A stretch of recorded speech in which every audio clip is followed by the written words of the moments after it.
we are live. Hi, chat. Hey, chat. You're looking good today. Okay, I love how's you, it chat. a Is downgrade ranked from 1 last or time? 2 in popularity polls. Chat is. Hey, Chad, who do you think is included in Naz's will? No one. His Except mommy. mom. I'm gonna say. Stop calling her that. His say, creature. I yeah. don't remember what his creature's called. I don't want to. I never want to hear Naz say mommy. Nana's Nana's in the will. Nana is like mama. Yeah, That's there's true. two Yeah, options, well, Nana yeah, or Mama. His will can only be made of 2-syllable sounds. Let's start the session, please. Okay. All right. Dude, Freud would love you. What? Oh my god. Hello? Sorry, Last I'm week. in the headspace. I'm in the headspace already. I'm so sorry. This is not a date, by the way. I hate you all. Me as Noah hates you all. That doesn't, but I do. Last week, you all returned to Violet Haven after the most recent expedition. Reported your findings to the council, and then proceeded about your Mardies, or your Monday, as normal. You made plans to see each other later in the evening, which Naz had declined and Kropi did not show up for.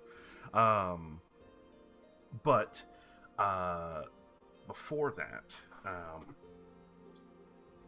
I believe it was Prim who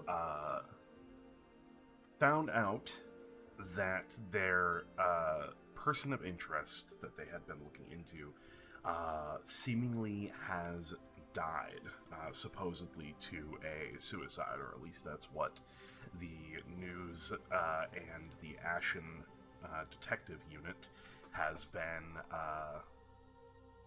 has come to the conclusion of thus far. With that knowledge, they decided to head to the manor that belonged to the deceased man to try to obtain the... I'm a what? Hello. To try to obtain the information that Thess had told them about before. Though upon arriving and almost getting caught, found that the only thing that was left behind from that drawer was the key ring with the keys on it. Outside of that, everything else, including the drawer, was missing from the bookshelf, and the manor was strangely very, very clean and put together. Without being able to get downstairs to actually see the crime scene themselves, they decided to escape out the back top balcony and exit the premises. In the meantime, you guys got together later on in the evening and were able to sort of have a night of drinking and officially make the announcement about the tournament fight, or arena fight, I should say, between Zeke and Sabaeus against Diego. Announcing it loudly in this tavern in front of very many people. Chairs were thrown, which was not part of the script, but it did happen. And eventually, some people left and some people were kicked out of the tavern. Before a drunken night walk home, some conversations ensued, and the next morning picked up. Prim made their way to the Red Lounge, the typical meeting spot between them and Malfoy Vaidman, and was given a letter by Malfoy that had some disconcerting wording and communications between two individuals, which we will find out later. And around the same time, Zeke and Thess had met up after Thess did not go home to the orphanage the night before after drinking, and actually had ended up staying the night at Diego's cottage. After meeting up, Zeke had shared the news of the interaction between Zeke and Naz, and it left Thess, although probably not, or trying her best not to outwardly show it, pretty pissed off and needed to have a conversation with Naz. So, we're going to pick it up this morning on Tyrdes with what I imagine just post that conversation between Zeke and Thess. Thess is probably heading to the archives. It's probably about mid-morning at the moment. So... She would be, yes. Okay, sure. I imagine you are probably heading straight to his office. On the way, I will stop by what I know to be his preferred cafe, and I will get him his coffee order. Okay. Except just a hair too sweet, so it's just slightly wrong. Okay. And then I'm going to pick out the worst, stalest looking pastry and get Like it the for him. ones from yesterday that, like, he was Yes. probably... I would say probably you see that he bakes fresh ones every day, the guy who owns the Midnight Oil. Mhm. So you would have to, like, ask for stale ones. He'd be like, I would. okay. And he would give you one. Probably at, like, half price, reasonably. Great. Okay. And I will head to his office. Sure. You make your way to the archives. You see the familiar large building built into the side of the Cinder Peak. Making your way in, pushing past the secretary's desk. For you, the process of coming here, you as an apprentice have to check in at any point in time that you come to the archives. You check in with the secretary, and then the expectation is that you check in with your archivist. So the expectation would be you go to check in with Novella first before you go to Naz's, but you don't necessarily have to if you want to break protocol. I respect Novella and therefore would, because she vouched for me. Okay. Sorry, I was getting a drink of water. You're good. Okay, so you make your way into the left wing of the archives, the opposite side from Naz's office, making your way all the way down the long hallway, before eventually stopping a few offices short of the end of the hallway, and you see the familiar door here. Still doesn't really have any decoration to it, but it seems like most archivists don't, like, decorate the outside of their office door. You know, the decorating happens on the inside. You don't hear anything on the inside, per se, but... I'll wrap my knuckles against the door. Okay. You hear a, come in. I'd peek my head inside. Hi, Novella. So, you see, she is currently, she has an object on her desk that is, imagine a metallic-looking sphere that has two prongs, one on, like, the top and bottom, and it seems to be floating above a rather, like, reflective-looking base, almost like a base with a mirror built in the bottom of it. And it's kind of hovering there, but you can see, like, the points are very much, like, held up and down above this reflective base, and you see she seems to be taking notes on it. But you see she, like, sort of gently moves it to the side. Hello. Are you coming into work?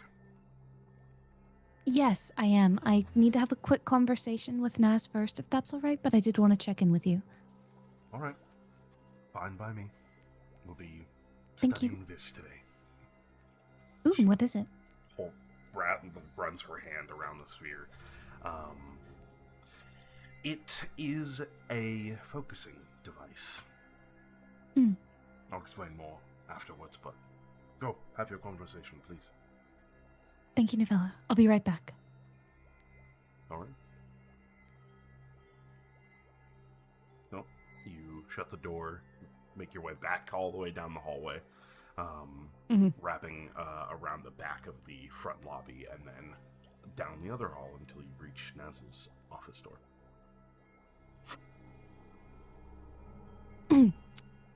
Wrap my knuckles against it slightly more sternly.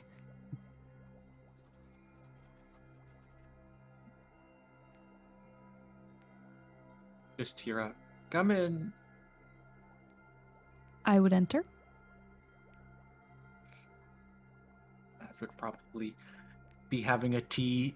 He's got a very cozy setup at the moment. He's got a big tome in front of him. He's got tea to the side. You see, he'd even be giving his little flame friend Nana some specific woods. Immediately cock an eyebrow. Uh-oh. What happened? Vess would smile, extremely strained at the edges, and place the coffee and pastry down on your desk. Oh. Is this a bribe? I heard you had a conversation with Zeke that I was not privy to. Oh. Okay. And I would like to give you the opportunity to explain why you felt it pertinent to mention his mother in such a way before I lay into you. there's definitely a pause of confusion. He checked to see if the door's closed. Look, excuse me. I'm giving you an opportunity to explain your conduct before I lay into you.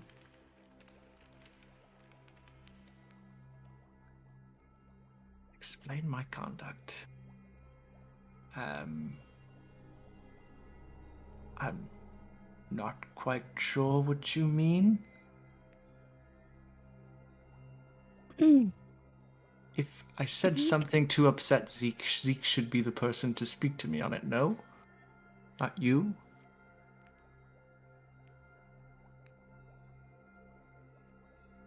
In matters that are deeply personal, people that present themselves as incredibly strong and are incredibly strong, mind you, do not wish to ascribe themselves to weakness.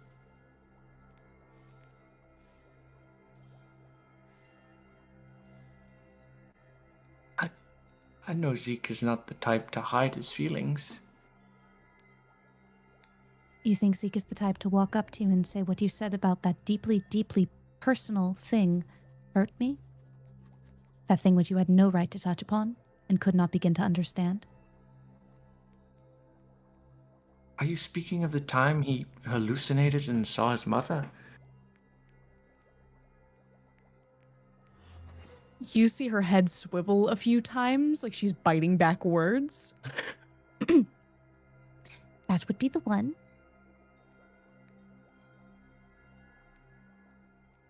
What were my words? I believe I said... if he saw his mother, he should try and come back more to the fire to see her. Something to that effect.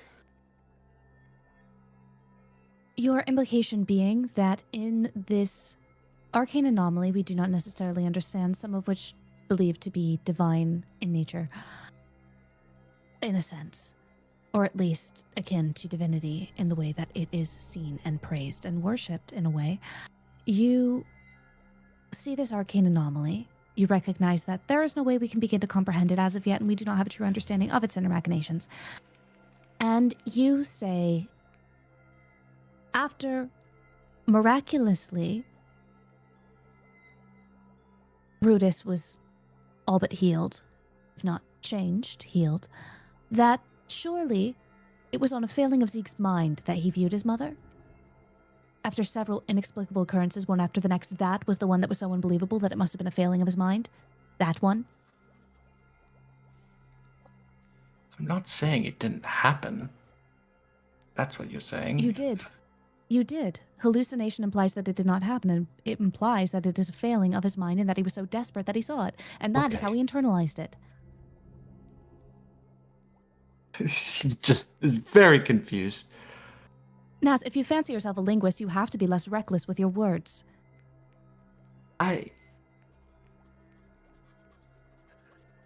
This is I very... know you are smart. So I know you understand a base concept such as connotation. Okay.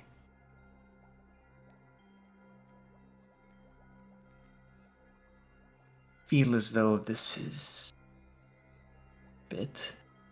If And Zeke I feel wants as an though I'm incredibly apology, I will give frustrated. it to him. If Zeke wants an apology, just- I'll give it to him. I didn't mean to hurt him in any way. I didn't mean to cause offense. If that is what I caused. I take issue with your being unnecessarily cruel and your apparent disregard for it. Or obliviousness. I mean...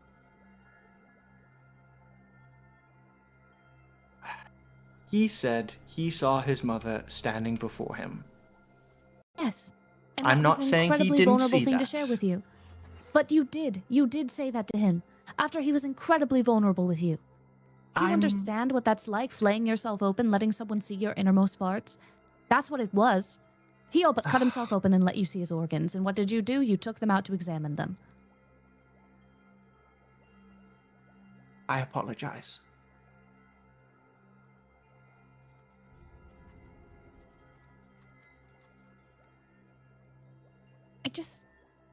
Try to do better in the future and be more careful with my words. Thank you, Naz. I appreciate it. I apologize for... No, it's all right. You care for him deeply, and I hurt him, and you are... Yes, but making I'm sure. disappointed more than anything. Okay. I feel at the bar last night when you weren't there, I defended you, and right after that, I find out you do this, and now I feel like an idiot. I mean, obviously I'm not a perfect person. Never claimed to be. I appreciate you defending me. I don't know from what or out what. You know the typical... Mocking. Yes. It's nothing I'm not used to. You don't have to. But you don't have to be. You don't have to be if you don't... Again, this Naz, the one I'm speaking to now, is a completely different person than the one that portrays himself as being cold-hearted. I am You're not cold-hearted. necessarily... You portray yourself as apathetic to everything and everyone if they can't get you information. And that's not true. I know that's not true. I do need to go to that bell when we have a moment later, but it's a different conversation, I guess. Naz. Yes. See, what you just did there was prove the opposite of the point I'm trying to make in your favor. And what I need you to do is try a little bit harder to prove my point that I'm making about you. Why should I? Why shouldn't you?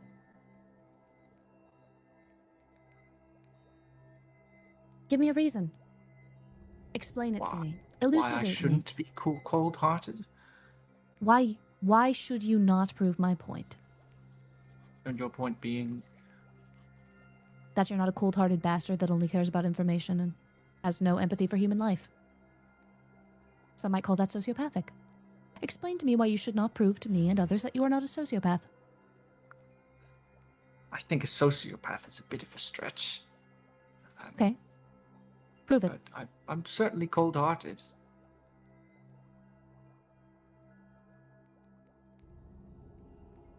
Okay. And you see this not as a moral, ethical, or emotional failing. Why and how? Sometimes we need people to be cold-hearted. Sometimes we need cold-hearted people in life in general to do the things but the second that we become cold-hearted and steep... interesting.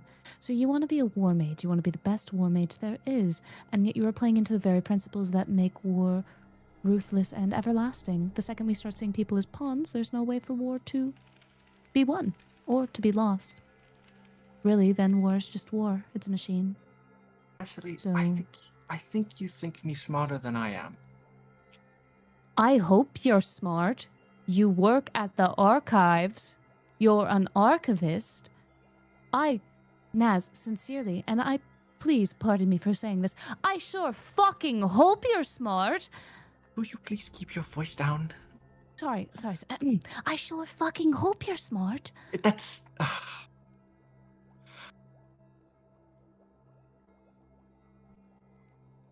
What do you want me to say here? To admit you're right, that I'm not some cold-hearted bastard, and then what? I go about and play nice with everyone, and what? I just...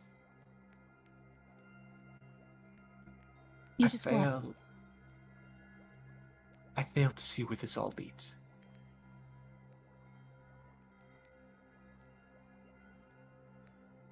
Do you even know what you want, actually? Of course I do. What do you want? I would like to revive the Krieger name, establish what does that mean? Position of Why? War Mage. Why? What does that mean? Why do you want to do that? That's so abstract, I'm the Naz. last of my lineage, and and why does that matter? If I fail, then all of that the Krieger name would amount to would be in vain. And why does that matter? Because it matters to me, because I choose for it to matter. Why does it matter to you? Because I care about it. I care about my family name. What is this? Why do you care about your family name? It seems like an arbitrary thing to care about. It's a little more than a title. Okay, why does he care about his family name? The Dupree. Why do you care about... This is ridiculous.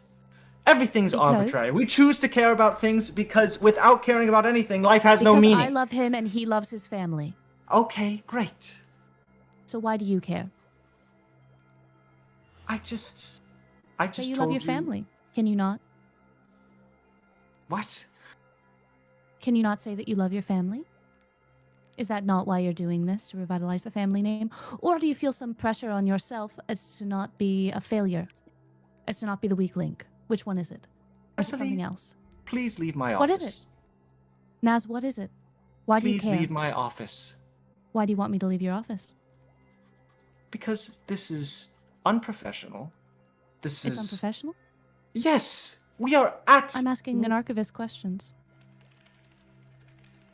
I'm going to ask this one more time, Thessaly. Please leave my office. I will if you can answer my question. I promise you I will leave and I will not bring up this conversation again.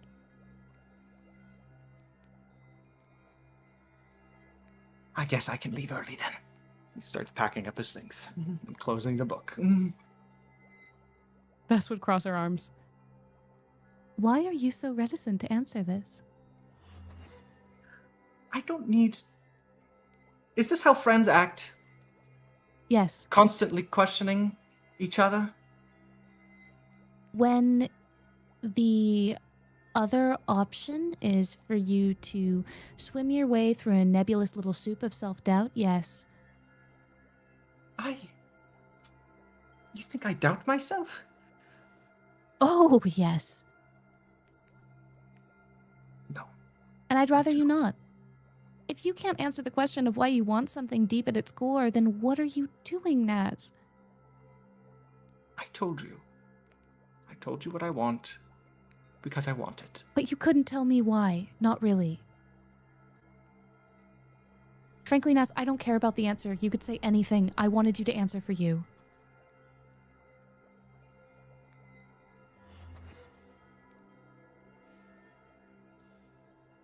As long as it was as...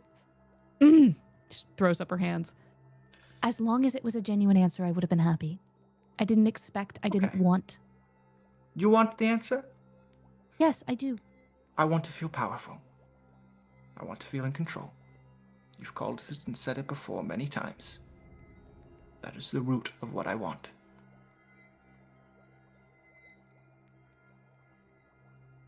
She smiles. Happy. Why? Because I'm not powerful. Because I lack control. Because every plan I scheme and come up with ultimately blows up in my face. That's why I want control. That's why I want power and certainty. Because you feel out of control. Yes. You lack control within your own life. That's most people, but yes. I don't. So you want to feel in control because you feel others have more control than you and that you lack it. Perhaps because you were born into a family expectation. Do you save the War Mage line? Sure. Or... Okay.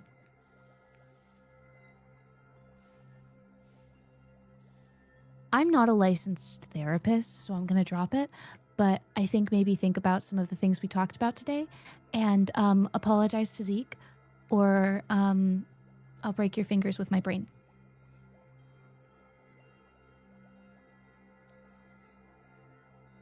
Thanks for the lovely conversation. Have a nice Yes. day, Thessaly. Don't drink the coffee. It's going to be too sweet for you. How do you know my coffee order? I hang out with your mom. That's not creepy at all. I make her cookies. It's not creepy. I know where you live. You're not helping your case. Oh, fine. You leave. I'll leave first. I have to go to Novella. Apologize. Remember, fingers, broken, brain. I get the picture. Thank you. You need those to write. Thank you for the reminder. Bye. Yeah. She'd exit. Sure. All right. Earlier, somewhere else in the city. Does that change the ambiance here?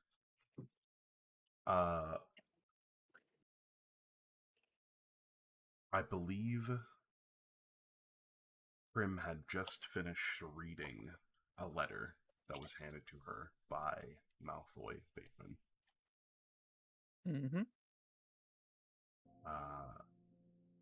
And you said something along the lines of what again? It's basically going to start with what did I just read? What is this truth? If it is what I think it is, I need an explanation right now. You see, Malfoy had turned around in his chair as you started to read it, and he has not turned back around since.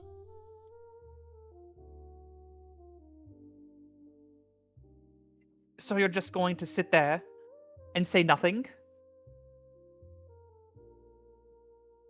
You're a smart girl. I'm sure you can surmise what the Of course I can truth put is. the dots together. But why wait till now? Why wait until this far into my life to tell me? Why wait until Mom is dead? You see, he turns around, puts his half-smoked cigarette out, which is, as long as you've known him, he usually finishes those. and he would actually stand up. And usually you don't really get a chance to see him standing, and he's kind of taller than you would have expected. Although he does stand with a little bit of a hunch, just due to his age. He holds himself up with the desk. Because up until now, I had control and vision over where you were, and what happened to you. When you're over there, I don't. And I get this report on my desk of how some of your friends, some of the Reclaimers fell in this most recent battle. And thankfully it wasn't you.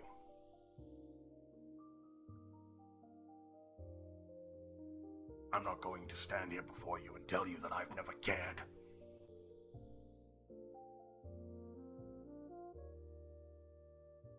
That's why I don't know if now, I can believe you.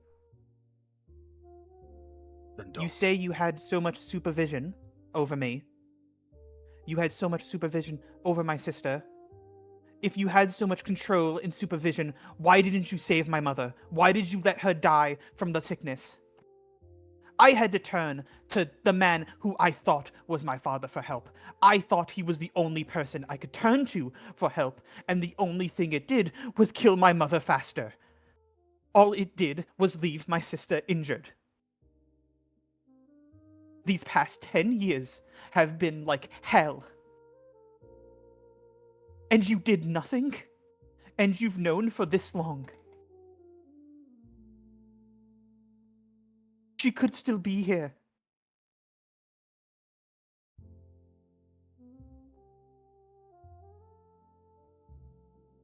He sits down, takes a deep breath.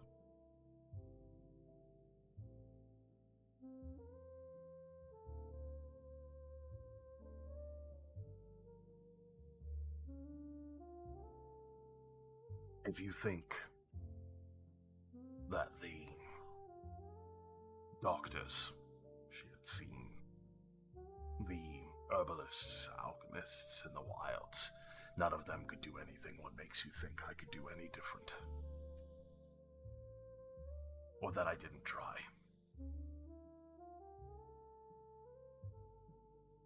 And how am I supposed to believe you?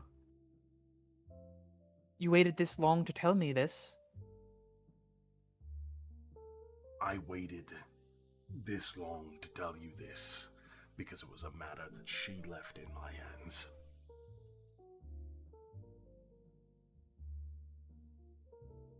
She made it my decision.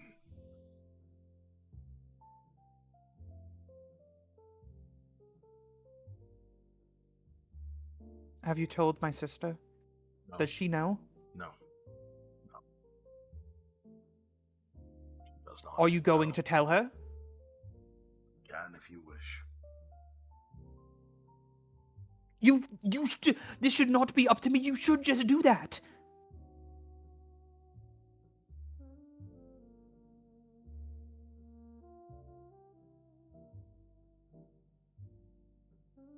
She's been alone, and I have to go out there to try to fix the fucked up world over there, to show her there's a fucking chance for good to happen.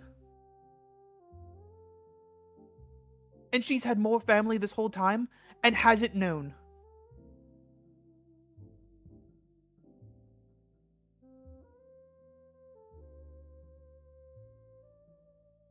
I would not want you nor your sister to be wrapped up in this family.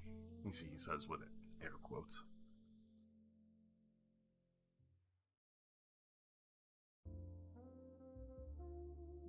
My sister's already been enough risk.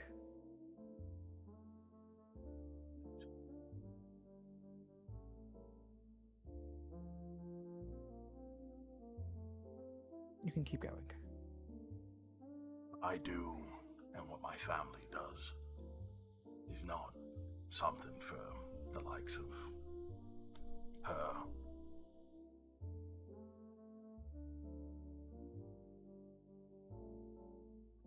Then what are you doing? What's so dangerous? You've still been keeping watch. You've still been protecting her. What changes?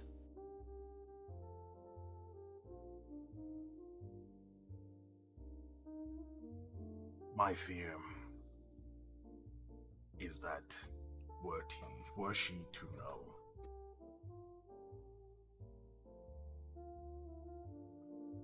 she would seek places and things that,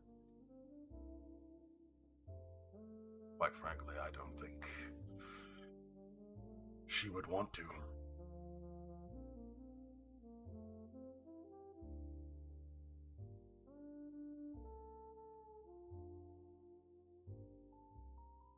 She deserves to know.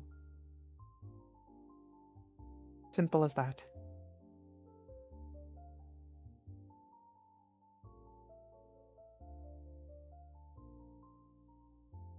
I'm not going to force you to do anything, but I'm telling you that you should.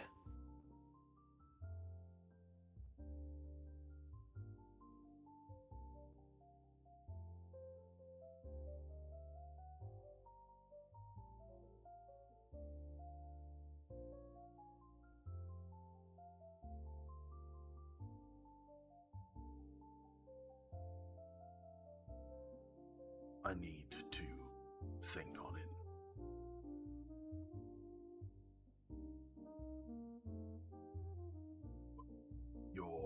I need to think on this too. Of course, your input will be taken into consideration.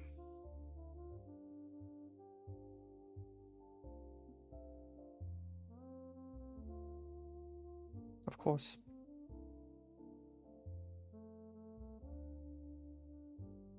Is this all you wanted to tell me? Just hand me this letter? We already had the rest of the conversation. I know. I just wanted to see if there was anything else. There is not.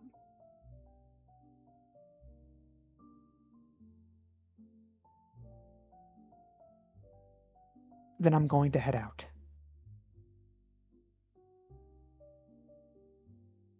He makes a gesture of like, go ahead. You know where to find me. That I do.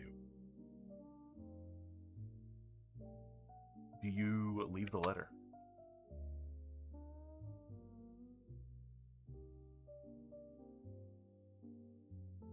Yes, Prim's going to leave the letter.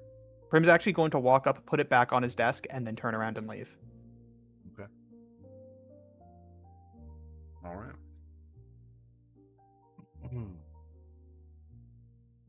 Pause the music as you leave. Okay. As the day continues into the early afternoon, does anybody have anything they would like to take care of?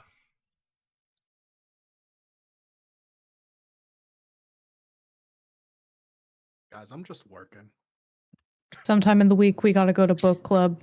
Come here, Drex. Sometime. real. Like For that's real. on Fridays, I think, right?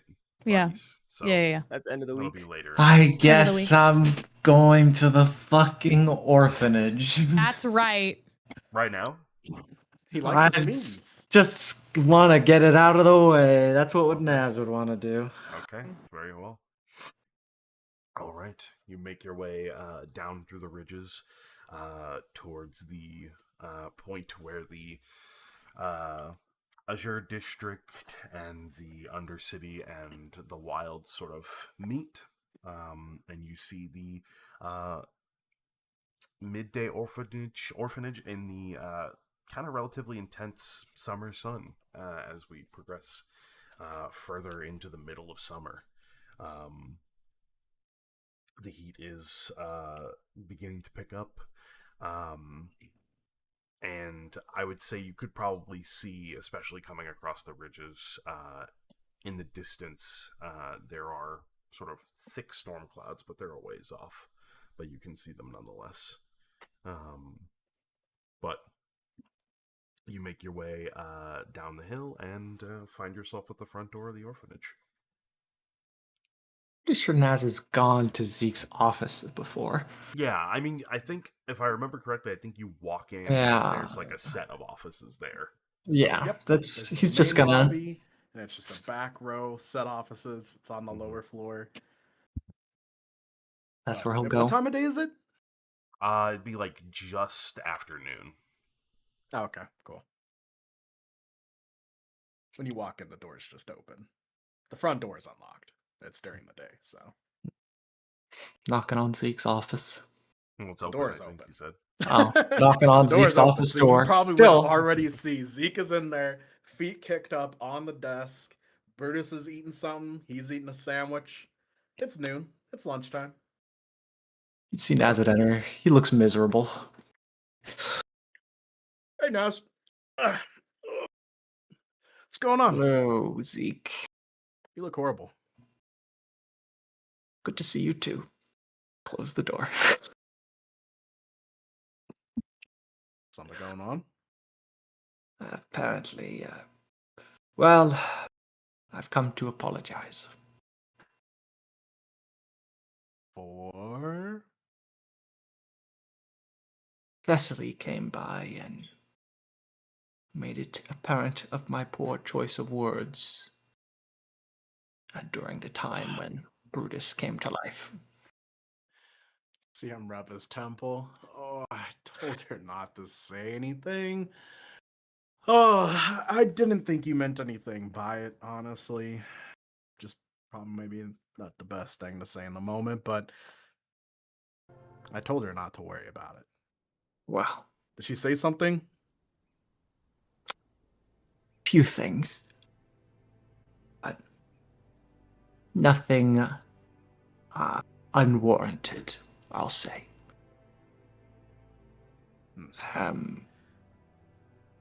So,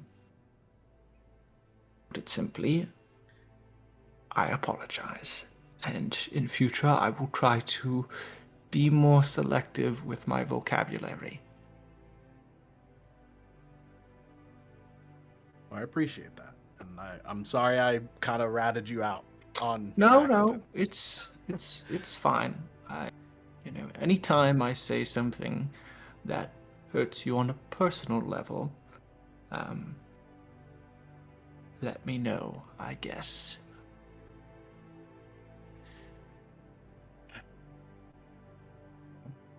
I certainly appreciate it. I kind of put it past me, you know? It is what it is.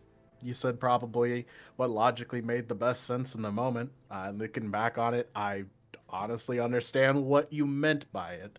Not necessarily, I don't think you meant ill intentions behind it, so. No. Well, I'm glad you understand.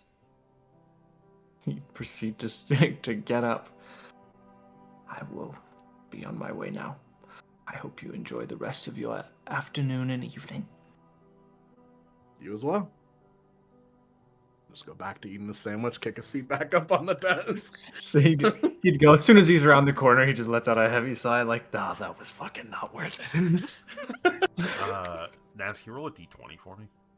Oh, no. Oh, I don't like that. Why? Okay, so let's roll 1d20. Does he not one fall on the floor?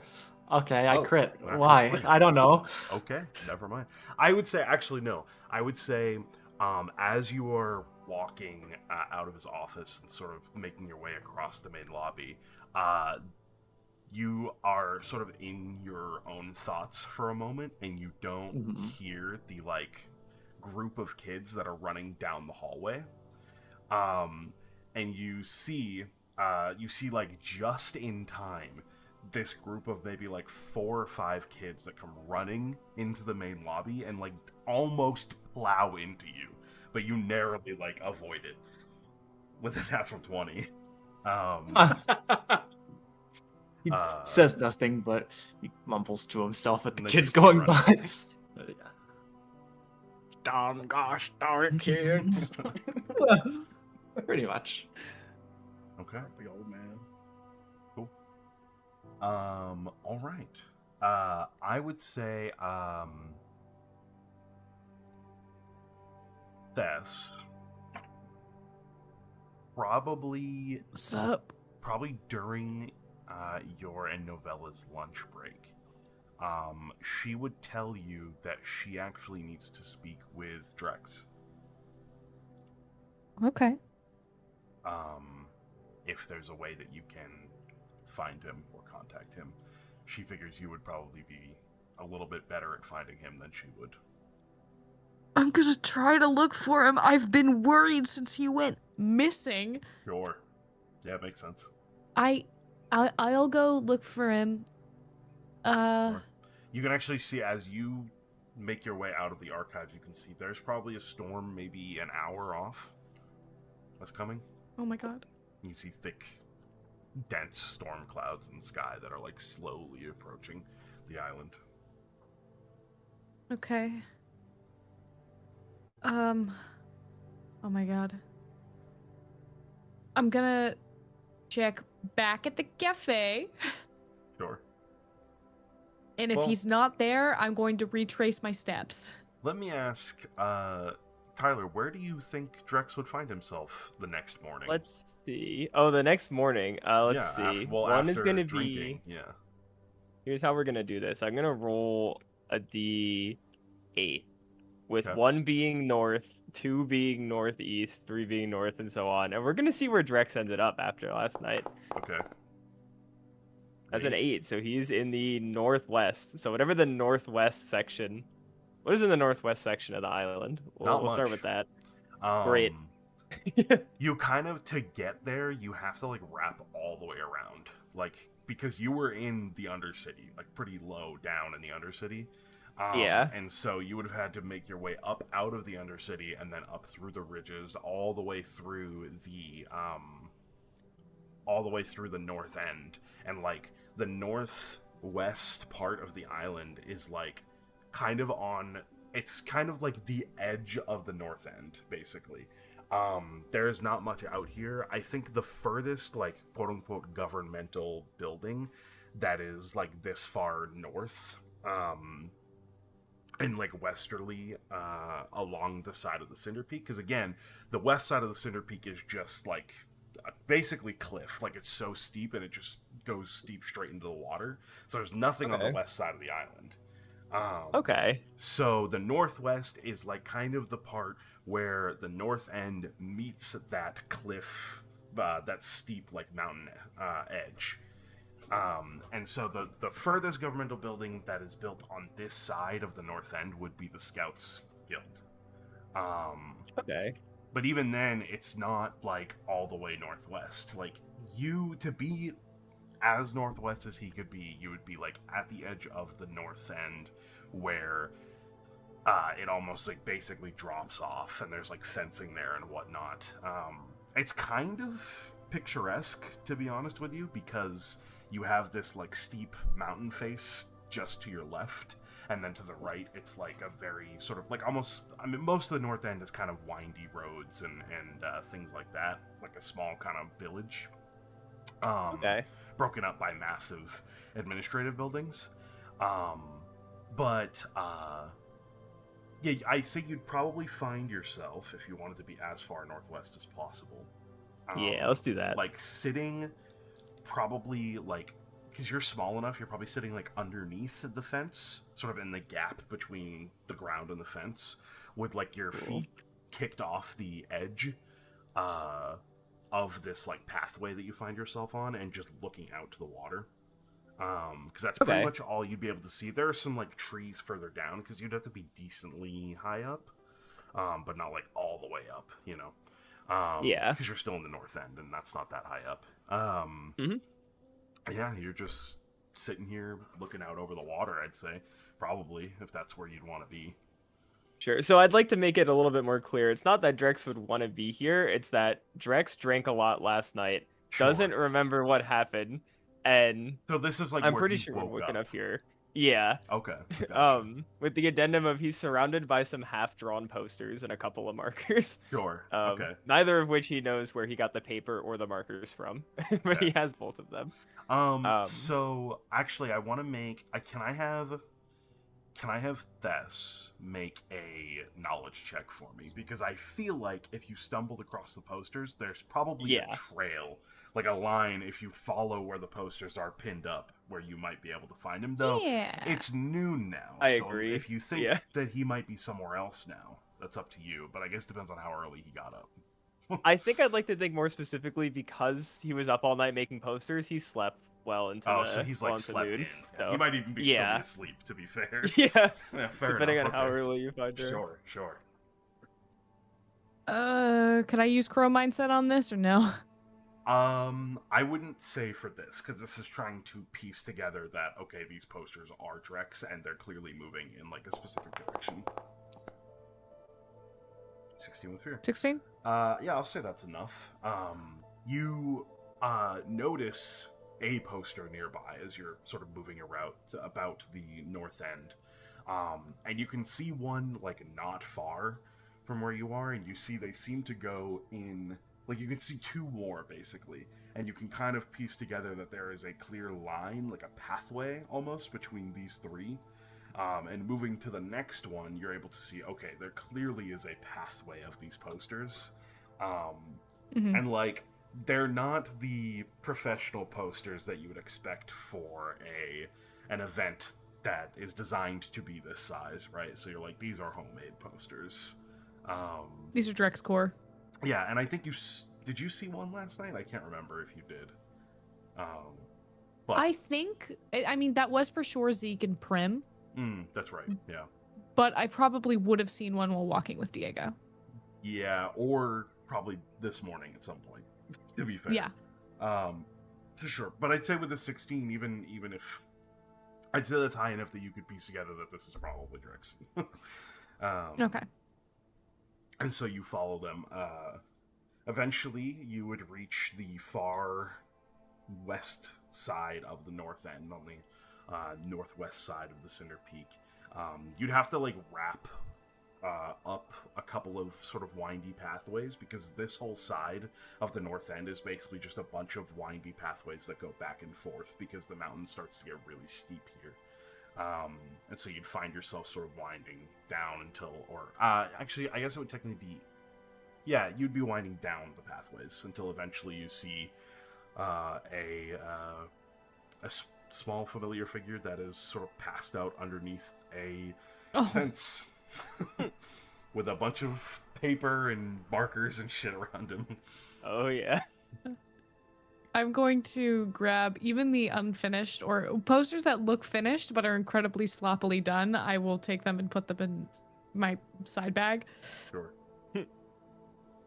I'll try to gently shake Drex awake, but if it seems like he's out cold, I'll just pick him up.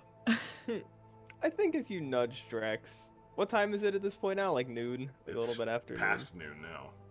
Yeah, you'd wake up at that. Drex would just kind of like rub his eyes like tiredly and just say, "Good morning, Bess." Oh, Bess. Good morning. Where are we? Drex would just look around. We are a little bit outside of town. It seems as though you've gone on a bit of an adventure. So we're going to go back, if that's okay with you. Sure, Drex is fine with. And I think at that moment, Drex would like actually look out. Like you said, it's kind of like a cliffside, right? And it's like a nice view from here. Yeah, to an extent, yeah, for sure. Yeah, I think Drex would just kind of like get a glance of the view and say, Drex might stay here for a little bit. Drex hasn't seen this view before. If you want to sit with Drex. You hear the Sure. distant crackle of thunder. It's going to rain a bit soon, and she kind of tuck her wings a little bit tighter behind her. Drex understands. Drex can come back here another time then. He would stand up. If you're sure. Okay. Drex is okay with that. Drex, can you make me? I'm trying to figure out how I want to do this. I think Sure. I'm going to make it an insight reaction roll. Sure. I don't know. Do I know what it pertains to, or like this in advance, is to or just? see how hungover you are. Oh yeah, sure. And how sensitive to the sun that is still in the sky you Oh, happen of course. to be. And I don't know if you would sweat, but I feel like a mushroom as something that is lives in moist environments might sweat a little bit. It's possible. I don't know mushroom anatomy that well. He's but- porous. He's porous. You are porous. True. 21. That is pretty good. There's probably a tinge of maybe not a headache, but there's like a faint feeling of dizziness, but not enough to like induce nausea. It's just like a little bit of a feeling that kind of puts you ever so slightly out of it. Which you're Okay. surprised because for basically blacking out, this is pretty mild in comparison to how Yeah. much you drink.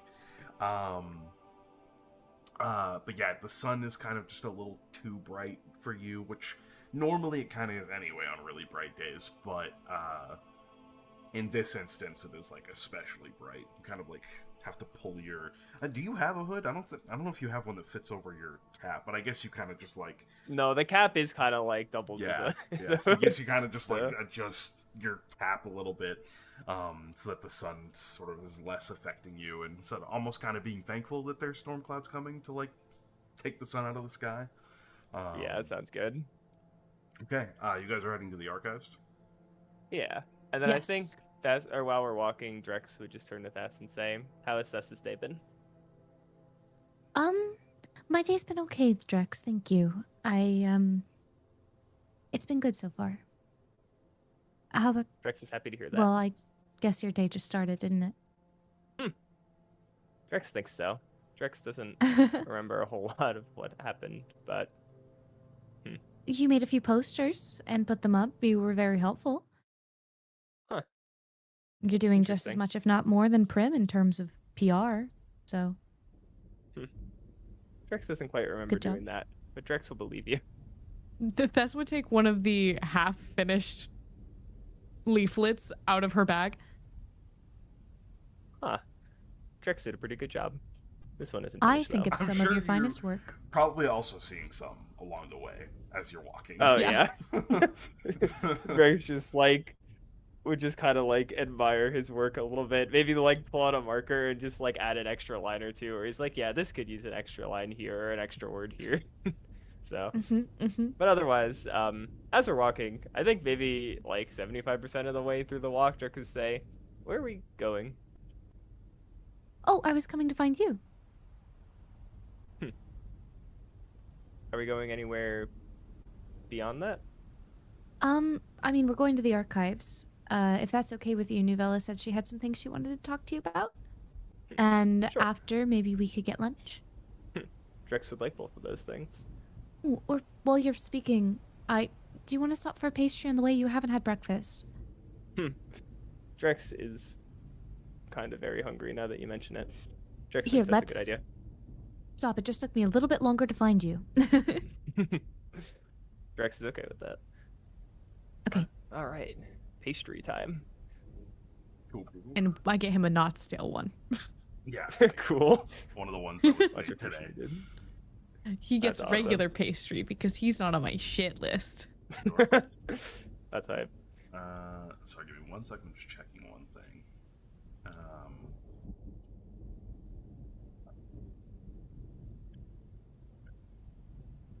Yeah, okay. You guys can stop, grab a bite to eat.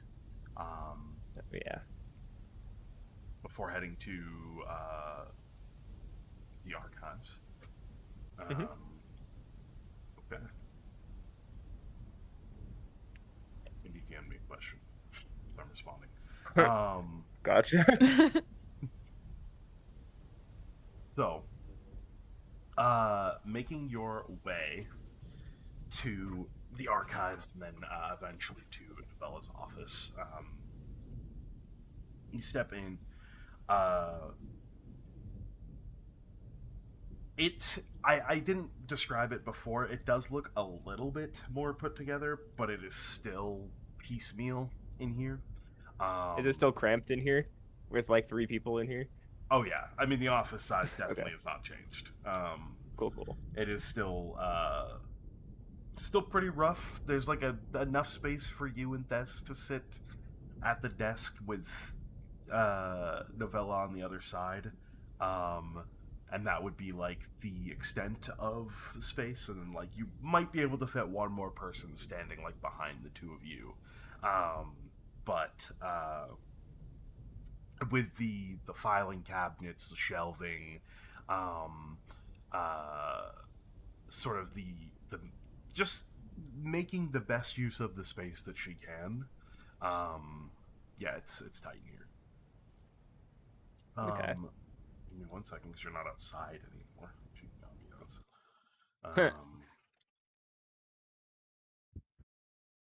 She does have a window behind her that does peer into a courtyard, as most of the offices do if they're on the inner ring of the hallway rather than the exterior. Naz's, I believe, is on the exterior side, so his window would face outwards to the outside. Because the archives, the way it's kind of built is obviously it's set into the mountain, but the office wings are kind of like wrapped around the sides of the mountain, if I have to like basically kind of explain it. And the courtyard is half exposed to open air and then half like built into the mountain. So her half, you can see there's a little bit of light, but because her office is so deep in the left wing here, you can see like the light is dim, especially with the storm that has pretty much made its way into Violet Haven. Gotcha. But give me 1 second as I am trying to get some decent ambiance for that.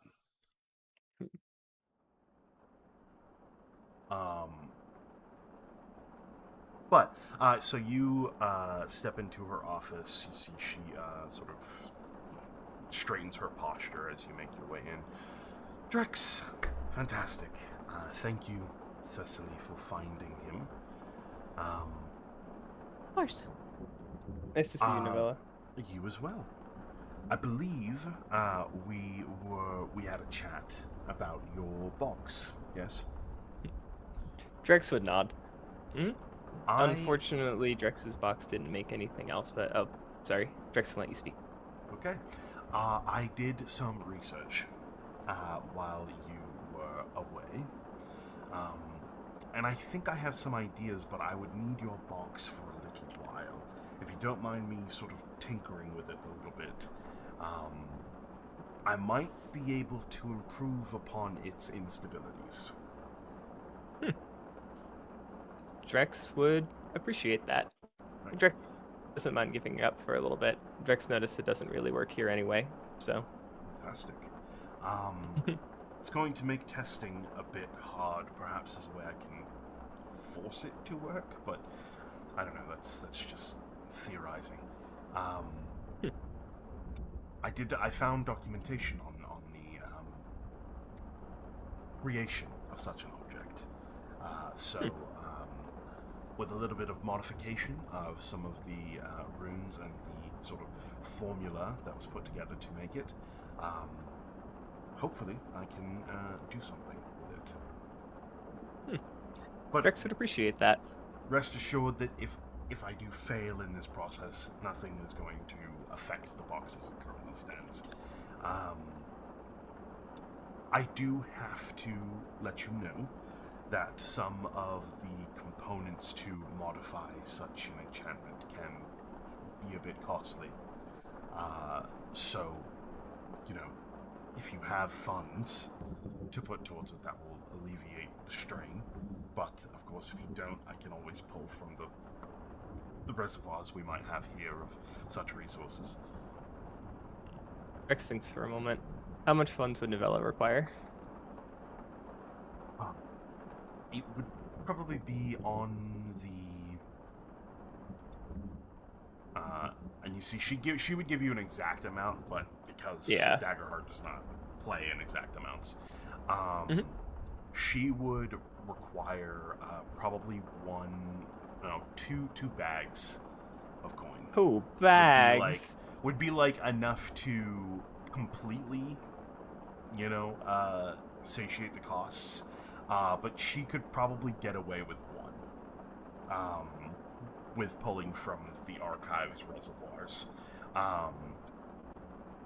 She would explain most of that is to acquire nephrite dust. Because that is like a primary component in enchanting and editing enchantments. So unless you have some, which I don't think any of you guys do. No.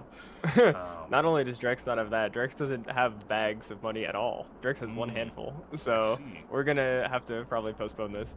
Well, Drex she can get started on it. Okay. But until funding is acquired, she wouldn't really be able to finish her experimentation on it, basically. It's okay.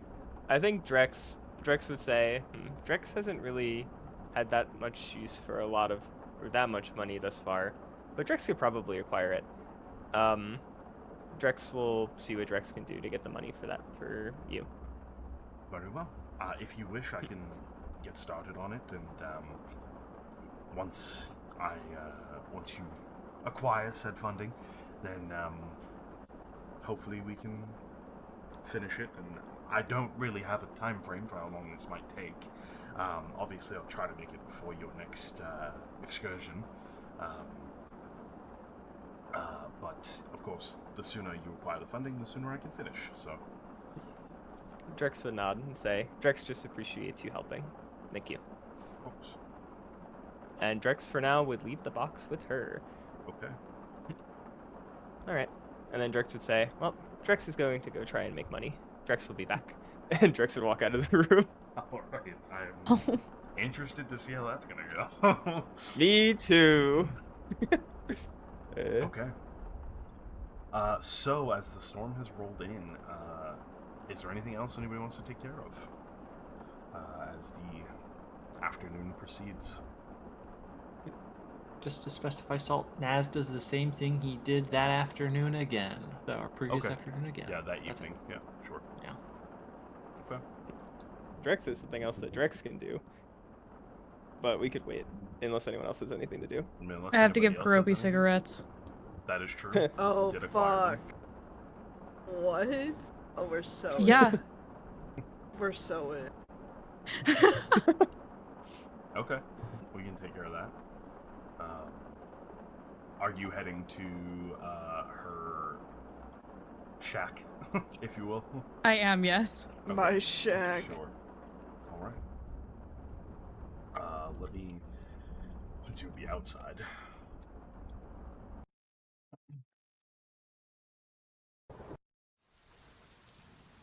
Alright. You make your way to the... almost kind of the opposite side of the north end where you just were. I mean, her... I shouldn't say that. Her house is not far from the Scouts Guild, so... But you are, I would say, a little bit closer to the water. But again, most of the north end is sort of shrouded in foliage and trees and stuff like that. So you find yourself winding down those pathways until eventually you find yourself standing in front of Karopi's shack.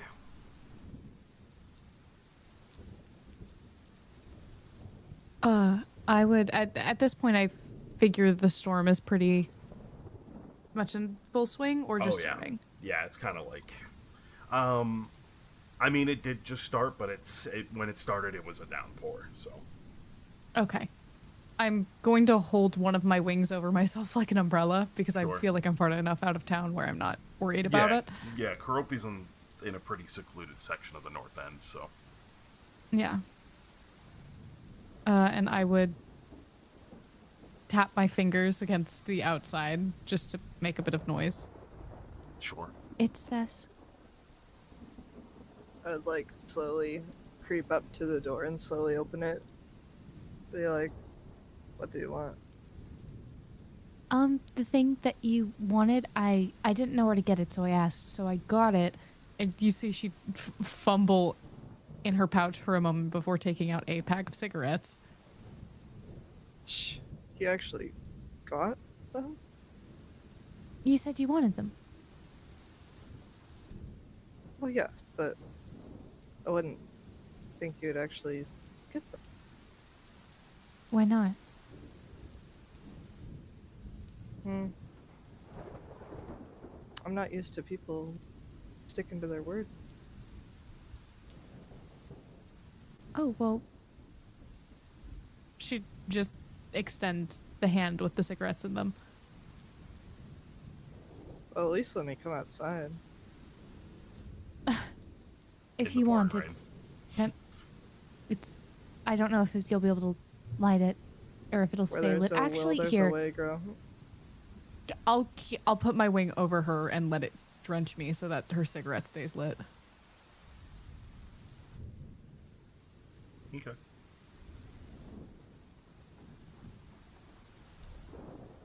Are you gonna try one? I don't know how. What's in it? You acquired this, but don't know what you acquired? Well, you said I know I acquired cigarettes. I don't know what's in cigarettes. I know they're cigarettes. It's hard to There are different believe types you're of the- cigarettes. There it is. It's hard to believe you're the same girl I found in that forest. Well, I don't know if she knew what a cigarette was. I'm not I don't sure. think she knew a lot of things. Yeah, I'm not sure she knew she was. Anyway. Well, here, you can take mine. Just suck it in, Okay. and then don't suck it too much, and then just let it out. You see, she puts it to her lips as though she's expecting the end to be hot. And when she inhales, she seals her mouth around it like you would a lollipop.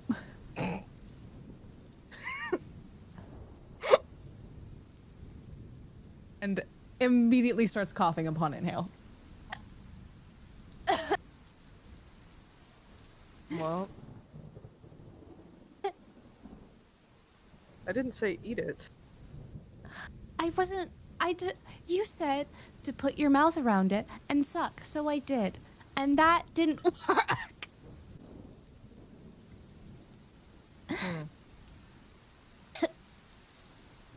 That doesn't even taste good. Why do you do that?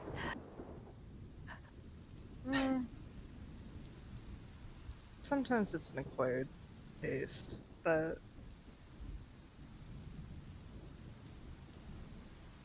you don't find it comforting on a rainy day?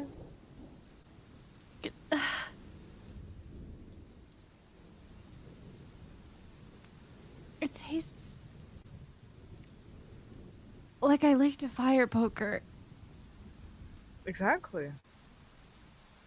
Just as Mother Nature intended. Like Mother Nature intends for you to lick fire pokers. She could do whatever she wanted to me. She's real? I've said too much.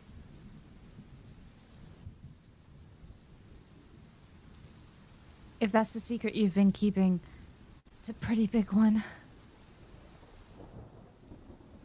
You need another hit of a cigarette. I don't even think I had a first one, if I'm entirely honest. I'm glad you got out. So how did you get these? Prim told me where to get them after I asked around for a little bit. So Naz So wasn't, I went and I bought them. Naz wasn't a go-to, eh? Naz I yelled at him earlier. How'd that go? I don't know. I told him I'd break his fingers if he didn't apologize to Zeke, which I feel like was a little bit overkill. I feel bad about it now. I shouldn't have said I'll break your fingers. For what? He just said some insensitive things to Zeke Hmm. when the whole Brutus thing was happening. And Zeke told me, and he said, don't make a big deal of it. It's totally fine. I don't mind. But he says that about a lot of things because he doesn't like to make anything that pertains to him a quote-unquote big deal. So I was very upset, and I yelled at Naz and threatened to break his fingers. And really, it just felt like I was kicking a puppy the entire time. It wasn't even satisfactory. I didn't derive any satisfaction from it. He just looked sad. I thought he would, I don't know, fight back. Maybe he say needs that he this was pack right. more than I do.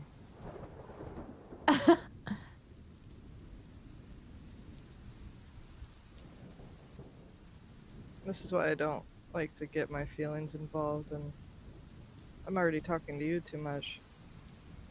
I don't think you're talking to me too much.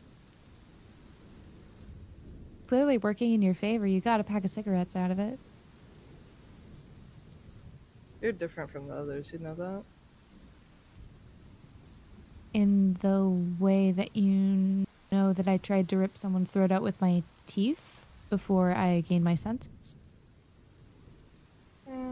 Not in that way. I think we all, we saw each other fight. Yeah.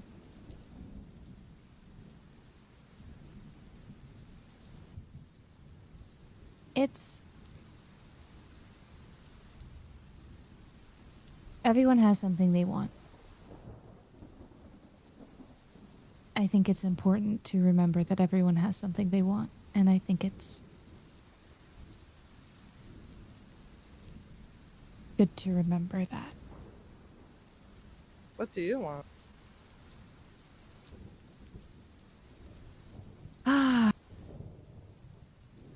So many things. Like smoking a cigarette correctly? Exactly that. Lucky for you, you have a whole pack to try. Okay, but you have to try not to laugh when I mess it up, because I will mess it up. And also, don't tell Zeke. Oh, he'll smell it. What? Oh, nothing.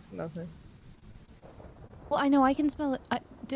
Can't I just say I was with you when you were smoking them? It's a very different one that's coming out of your breath, but I like the enthusiasm. I need to brush my teeth.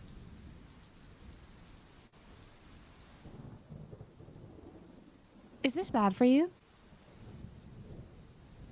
Because I felt like I was dying. Let's see you do it right, and then I'll tell you. Ominous. I'll take that non-answer, and I'll raise you. I can do it right on my next try. We'll see about that.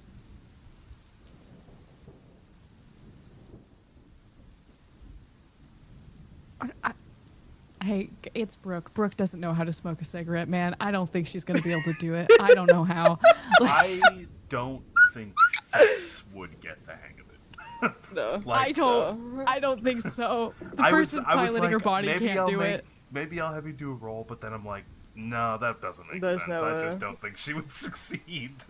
But what I about don't the think she has experience? it I've in never her. done this It'd just before. be fucking painful. Oh, I've never done Oh this before. shit! You Yeah, have that experience. That is true. you have that Get experience. Let me try. Ones. Oh no! She's Um, gonna be this a could be the smoker, funniest- guys! Help! Let's- 1-2. Roll Well, a 1-2. just It'd because be she so funny. succeeds in smoking doesn't mean she. Yeah, I don't wants think to she's smoke. gonna be a smoker. I don't think so. I think this is just for her pride. Yeah. But let's make Oh my God, happy let's, Pride. let's make it a strength check because I don't know This what is else gonna to be do so it as, bad. so- Can she tank the tobacco? I would agree.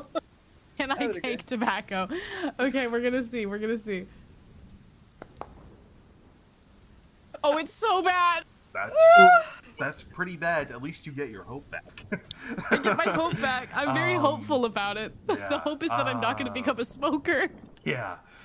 Yeah, no, definitely not, man. Not with a 9. That shit burns, man.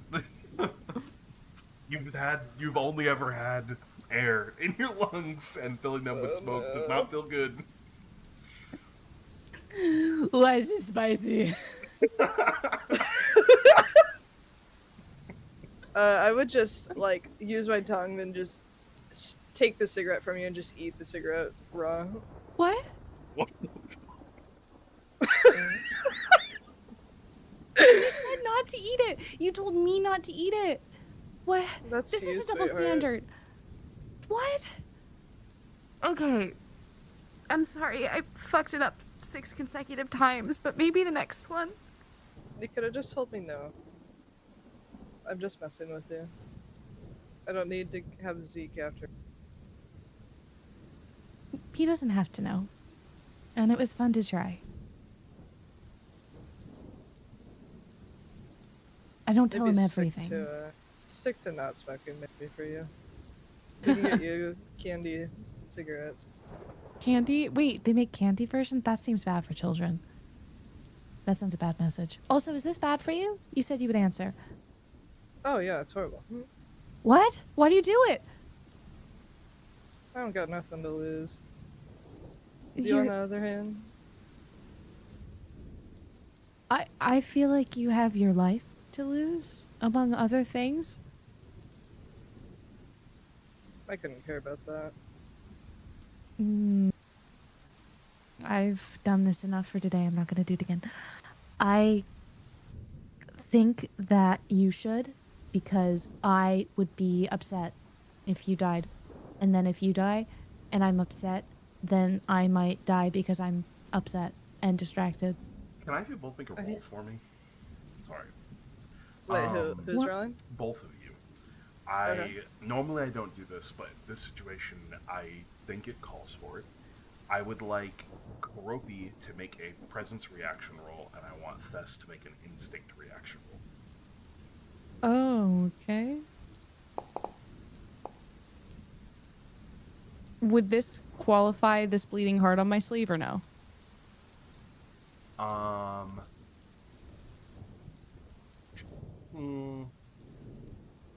Yes, I would let it be used.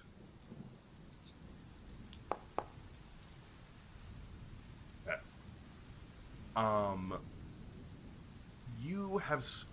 You've had some conversation with Gropey, probably more than everybody else in the party, besides maybe Naz. And I would say you can't tell what it is, but something is different. You just don't know what.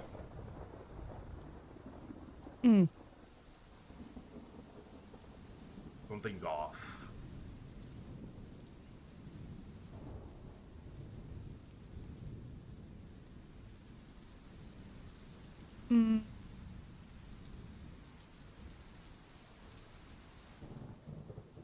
Besides the fact that she ate a cigarette. No, that's normal. That is normal.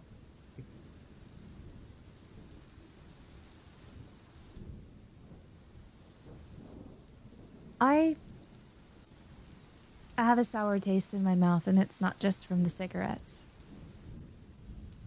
It's been a weird day, and I feel bad about my conversation with Nats. And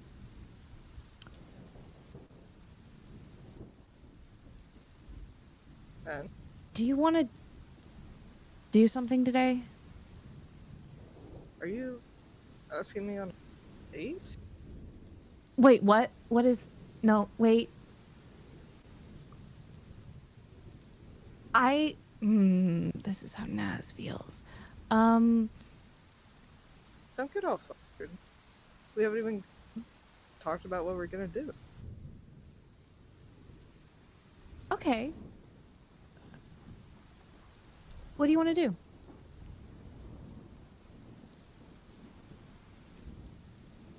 I don't know. I take it that you don't find this little smoker session going on. Very enjoyable.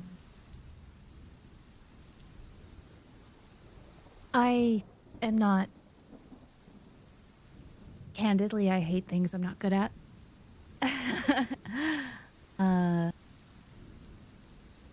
But I don't mind the company, so long as you want to keep talking. We could walk. We don't have to go into town. Doesn't your wind ever get cold? Nasty out here.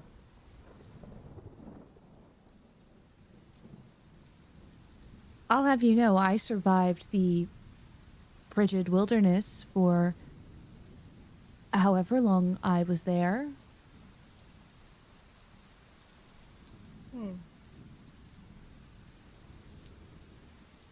Fair enough. They get cold sometimes, but I can last a little longer if you just want to walk. How many cigarettes we got left on the pack? I have to Google how many cigarettes are in a Well, pack of cigarettes. 12. 12? Okay. Karopi smoked one. Don't ask. And then Karopi ate one. So, you're down to 10 at the moment. Okay. 10. Karopi's gonna like take 2 out of the pack, kind of shove it in their bag, and then literally take the carton of cigarettes and just dump them all in her mouth and just start chewing them. Thus brings both of her hands to her mouth. And just slow exhales. Okay. That's a good shit. I haven't had one for a while. Thanks. Of course. I'm glad you liked it.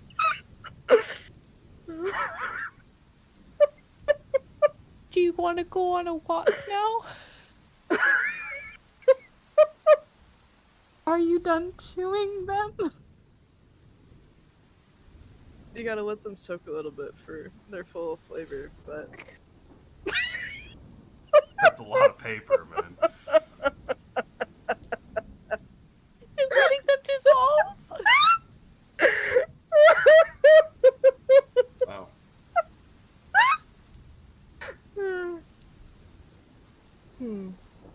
Hey, well, they can dissolve on our walk. We can start walking. what do people normally do for activity, you called it? We could just keep walking. We could, if it were not pouring rain, I would say try to spar. We could go get lunch. We could go to, well, late lunch, early dinner. We could go get drinks. We could,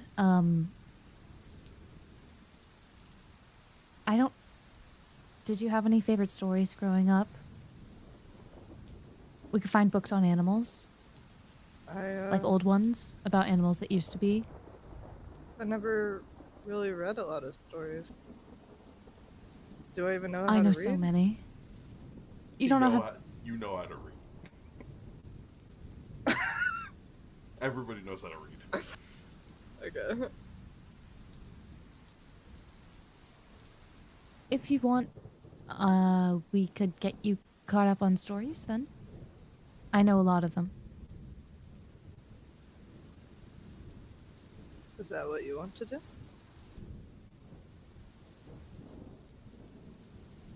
If that's good, does that sound nice for you? I just want you to say what you want to do. You always put other people's desires first. Kind of ticking.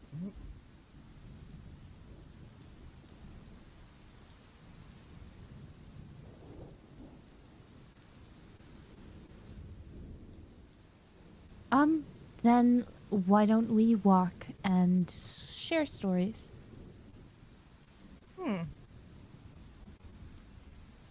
Sure. Although I don't have money to share. Well, you've lived life, haven't you? If you can call this life, sure. Then tell me a few of your own.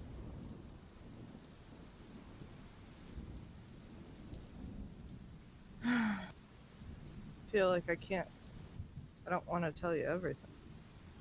You don't have to tell me everything. That's why you get to choose what you tell me. I'm not asking for information. I'm asking for you to tell me a story. You can even embellish it if you want. I won't know.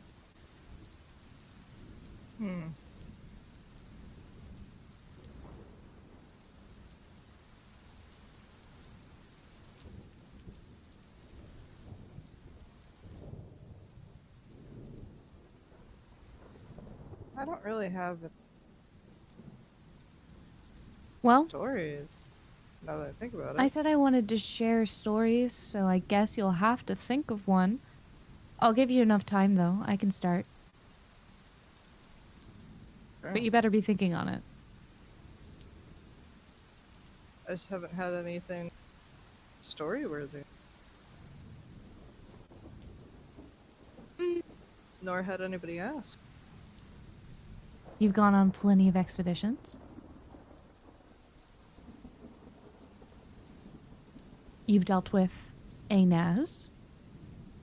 I still don't really know what happened there. I think you have plenty of things to share. So just think on it, let it simmer, ponder it a bit, and I will...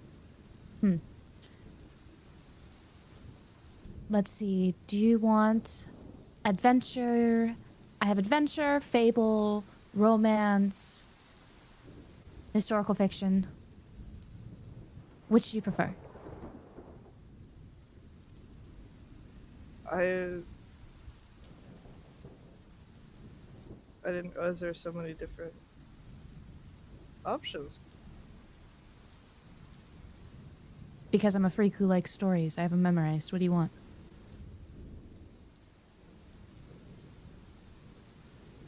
Well, Pick your poison.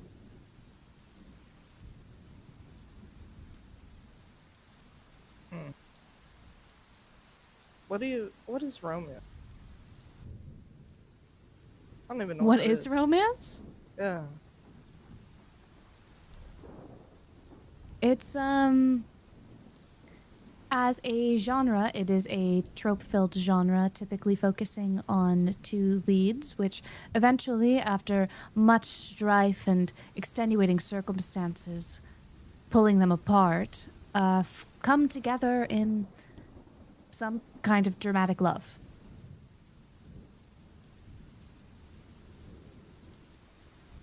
Not to be confused with romanticism as a genre, which is a whole different thing, but romance as a genre is that.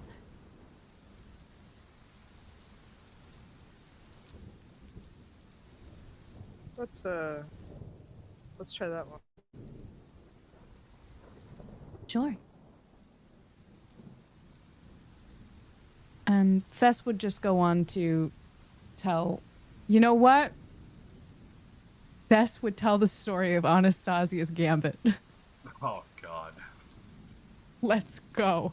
Karopi's in on this now. You can. Oh, shit. You can DM the details to Dead because we're going to pull. I'm from the on it. scene as you guys walk Yeah. in the rain.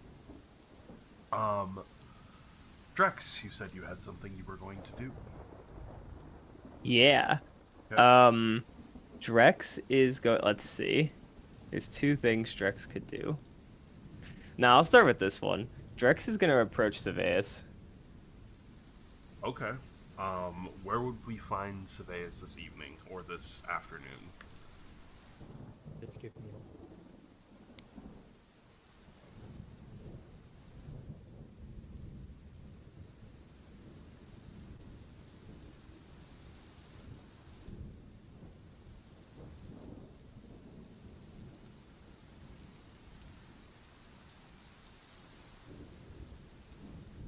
Saveus, we miss you. Come back to us. Did he say he needed a minute? Oh, I don't know what he said. He just didn't say anything. think his mic might be. Dave's just be at his usual, just probably. What time is it? It is probably like 2 o'clock, probably in the afternoon, as the storm has rolled in. Yeah, just probably staying at the arena right now. Not really training or anything, just hanging about. Okay. Cool. Drex would go to the arena, I guess. Sure. All right. You said you're just training? No, not training right now, just lounging about, I guess. Hanging about. Sure. Makes it easier for Drex to find you. Drex would approach you. You do have to go through the same rigmarole that Prim had originally went through, where you go up to the desk, you ask to see Saveus, then the attendant brings you down underneath the arena to where the guild is and all that shit. So, I see. Even if Drex has been here before? Yeah. Okay, 'cause Drex will follow procedure. People can't go to the guild hall unattended. That's the thing. So. Okay. Because it's behind, it's in restricted areas, basically. So if there's weaponry and shit down there, they don't want just anybody walking through, so. Yeah, that's fair. Okay. But eventually, you would find Saveus. Drex would walk up to you, Saveus. You said you're just chilling. Yeah. They walk up to you and say, "Hey, Saveus, Drex has a question for you." Oh, hey, Drex, glad to know that you're still alive. Hmm. And Drex is also glad to be alive. But Drex guesses. And what'd you say? Ask away. How much money does Saveus normally make fighting in the ring?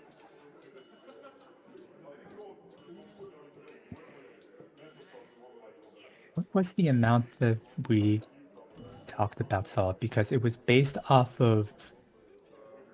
Because the Based range, off right? attendance, Based off of, yeah, usually. attendance.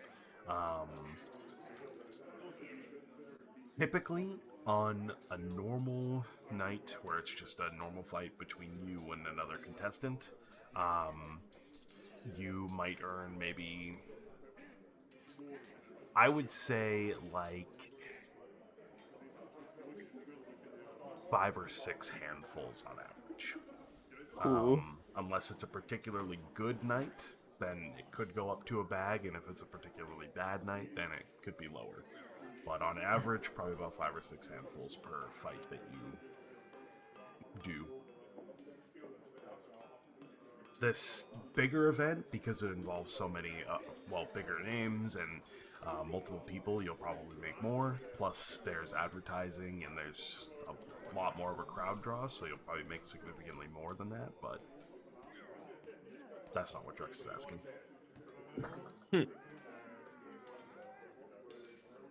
Usually a couple handfuls per fight. You aren't looking to join, are you? Is Drex allowed to?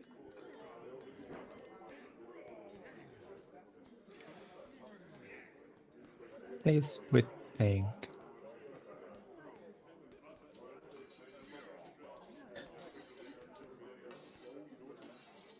It depends. Is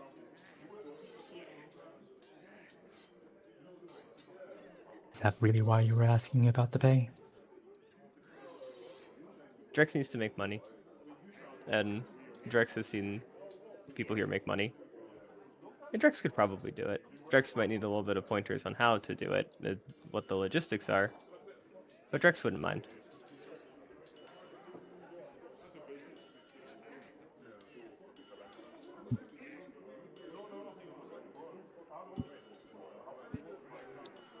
Guess the whole reclaimer thing doesn't really pay for you. Yeah, Drex also doesn't normally need all that much money. Was there really not anywhere else that you wanted to work like that archive and that works out, or that orphanage? Drex is going to ask other people too. Drex just wanted to start here. Drex is sure there's lots of places where Drex can make money.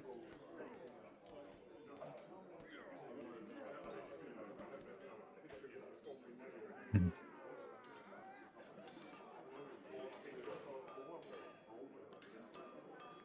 have to really talk to higher up about that to see if you're really a good fit for this place. What does Drex need to be a good fit?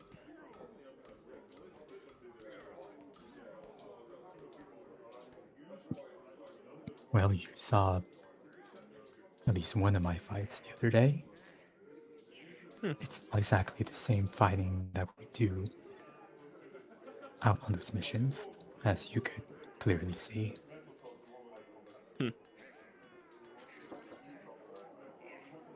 Drex would think for a moment. That's fair. Drex isn't necessarily strong, but Drex is fast. Drex could try and make it look entertaining too. A good mindset then. Who does Drex have to talk to?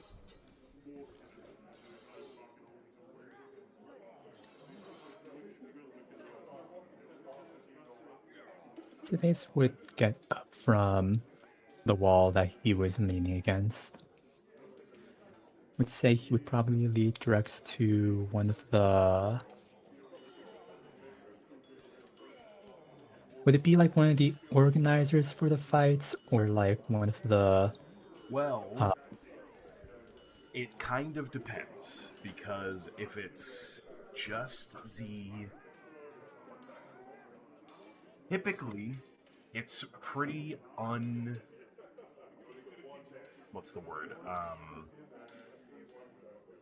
It's unusual to have people that are not part of the guild fighting in the arena.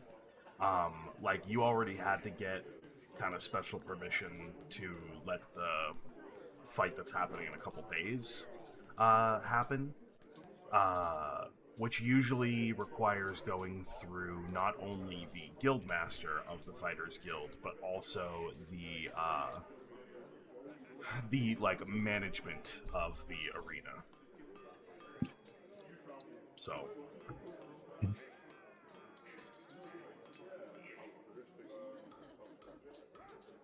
the base with it, during some walk through the halls of the guild, explain that to Drex, ending off with it would honestly take you a bit to really get started, and honestly, it sounds like you just want to make money as soon as you can. Drex would nod.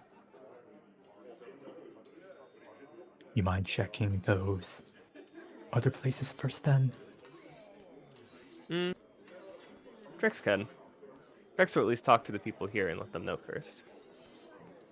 Just in case.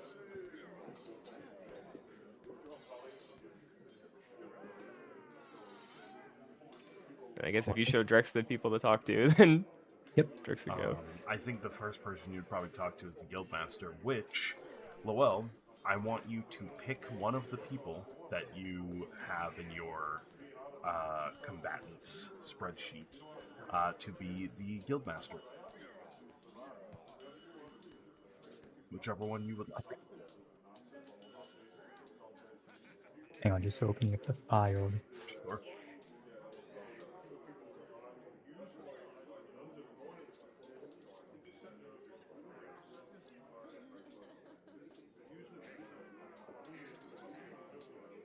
Definitely this one. The one you have highlighted? I'll just send it to mute. Okay. Sure. So, you are brought to... Oh, that guy's awesome. You are brought to an office within the Fighters Guild Hall. Which... This place does not have many offices. This is probably the only one, to be honest with you. The rest of the space is barracks, training rooms, a smithy, like a mess hall. This is probably really the only office. In the guild hall beneath the arena, there's probably offices sort of upstairs in some of the official places in the arena, but down here, this is probably the only one. Okay.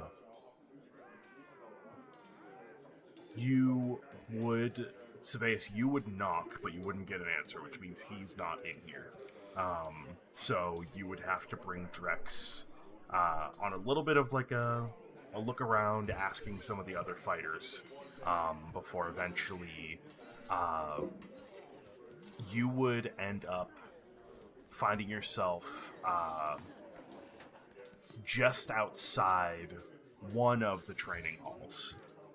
Because I would say there's probably, down here, there's probably 3 separate training halls with different sort of gear and design for different fighting styles. You would see this large, relatively intimidating looking figure, but kind of with, based on the conversation that they're having with one of the other fighters, kind of like a softer disposition. But they do look very intimidating.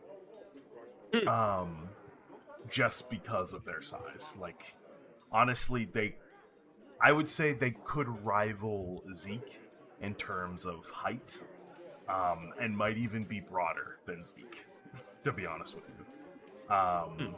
But yeah, you see a Galapa, effectively a turtle person. That's awesome. You see they look relatively young for a Galapa, like maybe middle-aged, I would say. You can see the sort of wear of experience across much of their sort of scaly skin. You can see a shell on their back that has sort of like a leather-bound pack wrapped around it. There's a couple of what look like sort of metal daggers, like almost like kunai, that are like sort of strapped into the belt. If you had to guess, this guy probably fights with his fists or like unconventional weaponry. At your best guess, because other than those kunai and maybe looks like maybe some kind of like maybe like blowgun tucked into the sash that sort of wraps across his midsection, you don't really see any other weapons. But nonetheless, you approach, wait for him to finish his conversation before he turns to you, Sebaeus. Hello. What can I do for you?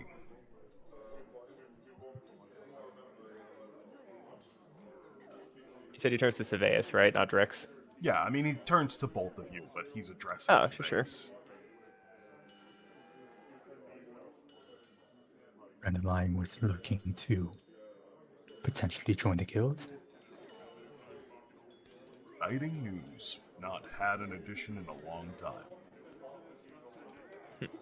You see he, like, then looks down at you, Drex. Oh, yeah? Almost like a full person's height between the two of you. That is so very much funny. like looking up at Zeke, to be honest. That's fair. Sort of has to crane his neck a little bit. But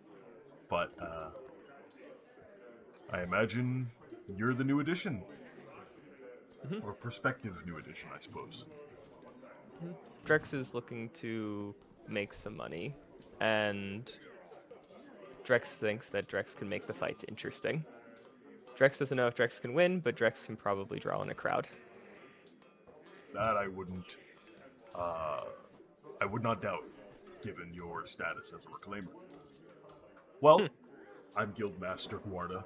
It is a pleasure to make your acquaintance, Drex. Drex would just give a nod and say, Drex is happy to meet you. And what did you say the name was? Guarda. I'll type it in Azzuron. Perfect. Thank you.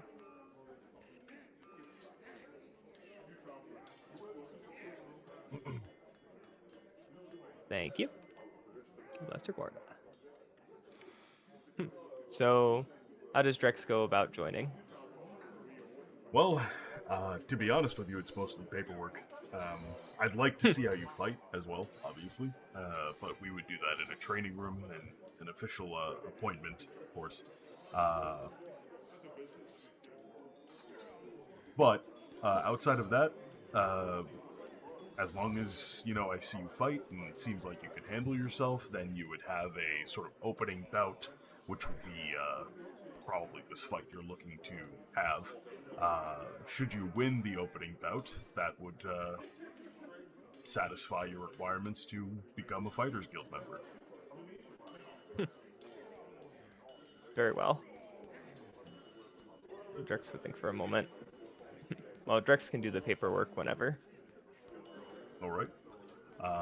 Sure. I mean, we can get this. Are you looking to get this underway now? I mean, your fight would have to be scheduled. We're kind of booked up for the weekend, but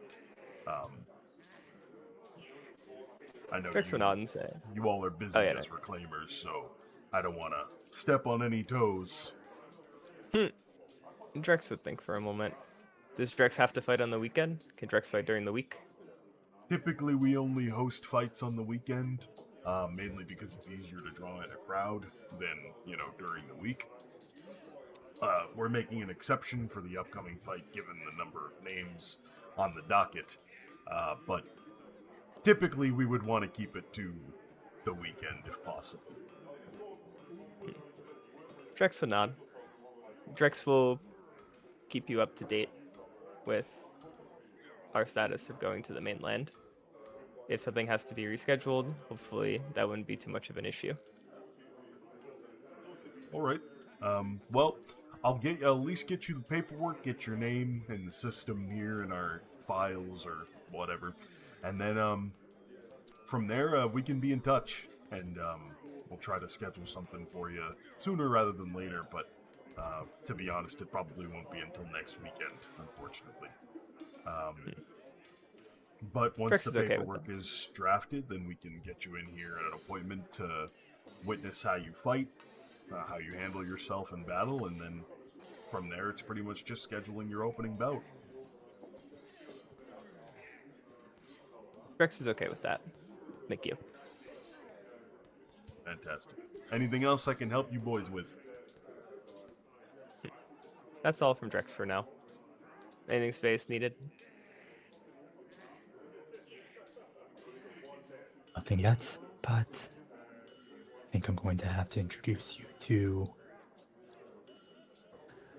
the other reclaimer that plans on fighting in a couple days.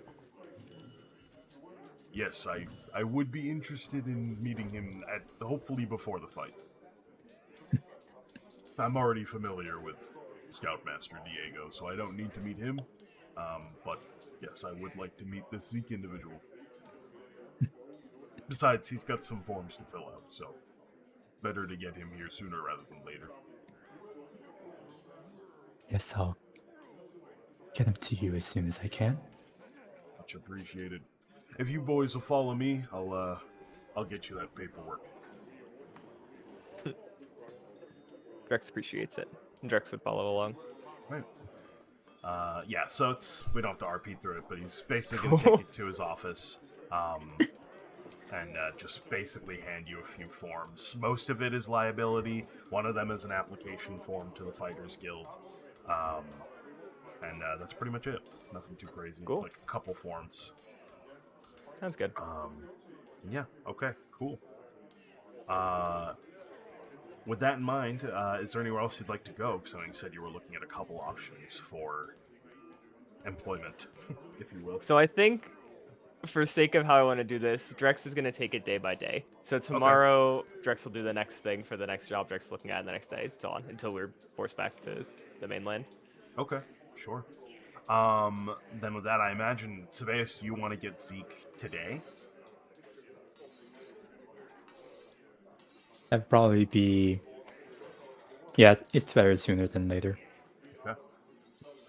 So you find yourself... the rare situation where you find yourself going to the orphanage. And you get the thunderstorm back.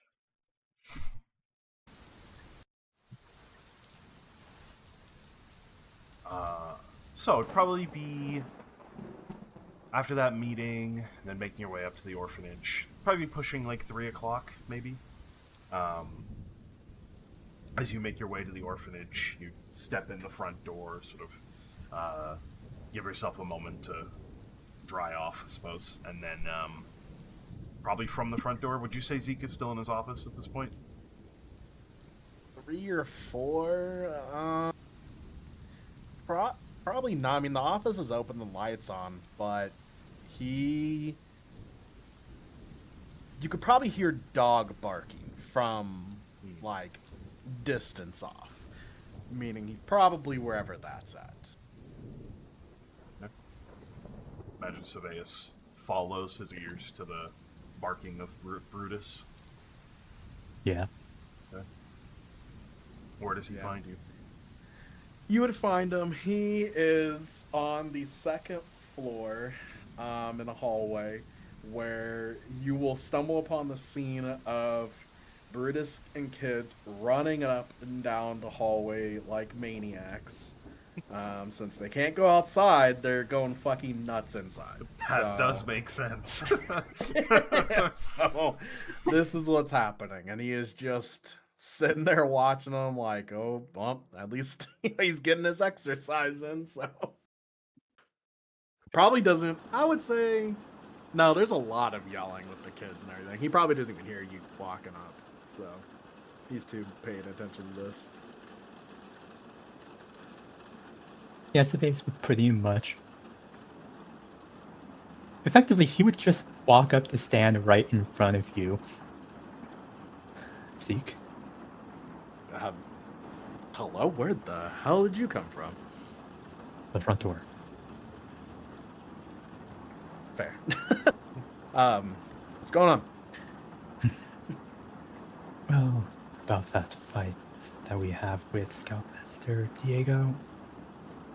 Yeah? Headmaster at the arena wishes to at least meet you. Something about paperwork before the fight. Is this the, like, official paperwork we're signing, whatever? Like the contract or whatever Prim mentioned or something? That's on Prim's end. This one's more about, the fact that you're fighting in the arena. Just some... Oh, okay.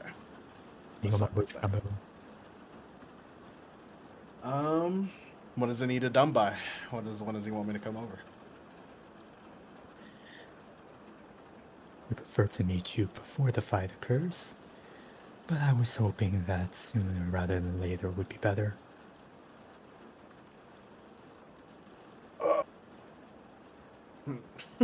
He's like watching the kids. The dog looks out a window, sees it pouring absolutely rain.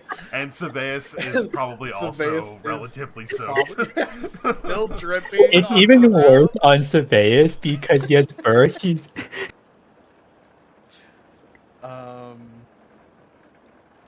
Well, provided how things are tomorrow, I could probably swing by tomorrow morning. That's okay. Sounds good. Would give us some time to at least plan out how exactly the two of us will fight alongside each other. Yeah, if you want to practice a little bit, yeah, that's fine. If you think we need to practice, whatever you believe is the best thing. Always worth it to keep your skills sharp. True. Cool. All right. What time do y'all typically get up over there?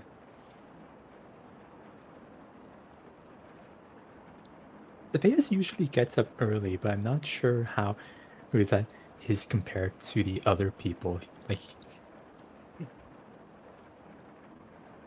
let's give the general estimate. 9 should be fine. That should be about when everyone's awake. Yeah, I'd say the guild hall probably opens at 9 anyway. Probably the best way to put it. Okay. I'll probably then I'll stop between like 9 and 10. I can probably hop by then. Have some morning things just to knock out here real quick. A little bit busier than it usually is. The base would just take a quick glance around the room. It's a hallway. Hallway. A hallway. They're just sprinting up and down a hallway. Isn't Tess usually here to help you? No, Tess works at the archives thing now, so I told her she can focus on that. Well, I'll be heading out then. Oh, and also fair warning. I think Drex is looking for a job, so he might be hopping by here one day to see if there's an opening. What does Drex need a job for? Does he not work at the archives? I assumed because, proxy of... Well, I assumed as well, but apparently he needs money for something. Interesting. Cool. Well, I mean, I guess if he stops on by, I guess. Cool. I don't know what we'll see, but thanks for the heads up. Okay. Need anything else? Stay dry out there, I guess. No idea how hard it is to get the water out of this river. I can only imagine. It's a bit All better. right. Sure. Fantastic. So I don't know if you guys, is there any particular conversation you'd want to have with Florida, Andy? Because if not, we can just skip that. When that happens, I mean, what is he making me sign? It's liability, pretty much. That's it. Because you're going to be fighting at the arena. It's so that the arena doesn't take any responsibility for you getting injured in the fight. Oh, basically. okay. Yeah, if that's all it is, because he's not signing up to like join no fighters guild or anything like that. No, but if it's just pure liability, I Because of guess the he fact doesn't that- need his lawyer present for that one. And the only reason Drex had to fill out an application form because that's what was stated, that he wanted to join the guild. Your fight is not to join the guild. Your fight is a personal sort of external bout. So you do not need to sign an application. It's literally just one form, signing away liability, basically. I probably make the snide remark of like, this can't be more dangerous than being on the fucking mainland. Probably so. true. Probably true. And we didn't sign any forms for that. So. Oh, well, there you are. What are you gonna do? Sue the government? There? Wait, is Tess not there when Zeke's like filling out the forms? Doesn't I don't Zeke know. want his That's lawyer? up to Bess, I guess. Or up to them, too. It's up to him because I'm on my fucking froggery date. Well, yeah, but this is the next morning. Well, this is the next morning. Oh, it's the next morning. Then it's up to him. I would tell you where I'm going. He doesn't, since he was told that it's not the Prim contract, because that one, he's like, I feel like that one's going to have some, I think Prim's going to do something weird, like some oiled up shit, He doesn't No, do that. Prim would never. That one he wants somebody to read over. This one, I feel Okay, like you'll he's get like, that "Oh, okay." tomorrow. Tomorrow isn't the next day, the day before it all? Last second signing? Hey, listen, Prim's been a bit busy today. I'm sorry. Prim's had a lot going on. Get it together. She'll just. Thess will go just to read it, just to be a secondary to read it over. But I'm assuming it's like a boilerplate standard. Yeah. Yeah. Okay, then it's fine. Like, they have a stack of these forms for people who want to fight, but are not. In fact, Or actually, pretty much any while we're time walking someone over, fights. Oh no. if you are coming along, we're gonna I'm in talk. trouble. Yeah, well, this would be the next morning, so is there anything that anybody wants to do before the next day? I know, Prim, you had news dropped on you, and if there's anything you wanted to do for the remainder of the day. You see, Prim is mostly distracting themselves by getting things ready for the show, namely getting all the getting more advertising done, practicing her performance, as well as spending time with her sister, while avoiding the obvious in her mind. Okay, sure. And also drinking. What? Yeah. We love Anyways. compartmentalization. We love it.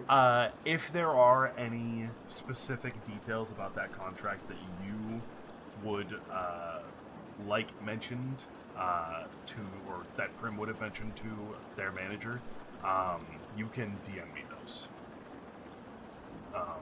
If not, I will take the liberty. So. Have mercy. Sorry, I'm debating just mentally about just DMing you oiled up and just nothing else. Hey, We talked about nobody so has much. It anything better else, be in the contract. if nobody has anything else, we can move to the next day. Sick nasty. All right. Yeah, the storm would have passed by now, so get rid of this ambiance. And you said you're walking over. The storm would have lasted pretty much all night, by the way. It was a long storm. Okay. So the morning brings a very, very damp environment. But the sun is once again shining through partial clouds. And it's cool this morning with the rain happening overnight. It sort of cooled everything off from a rather hot day the day before. As you guys make your way, I imagine you probably stop at the bakery on the way over, because I think it's kind of somewhat the on good way. bakery. Yeah. The one that you like, we should preface. Yeah. The better one. But yeah, sure. You stop there and then feel free to have your conversation. Yeah. I'm eating a donut. So, I heard you got a interesting conversation yesterday.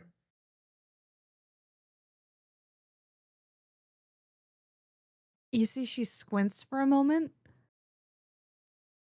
Like she's trying to parse out which one you mean.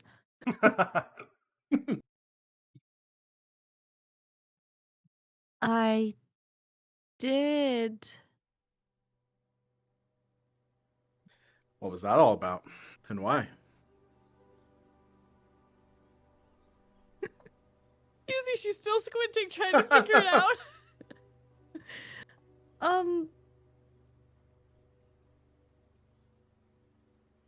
Zeke, I have to be honest. Which one are you referring to? You had multiple?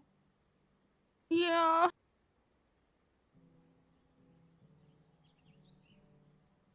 What all did you say to him? Oh, okay. No, I know where we are now. I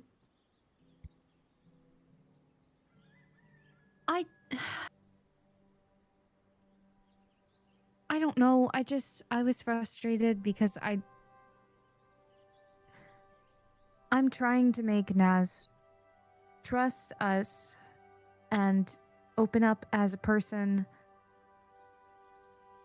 and hearing that he upset you made me upset, and I thought that maybe I could encourage him to not be an asshole. So I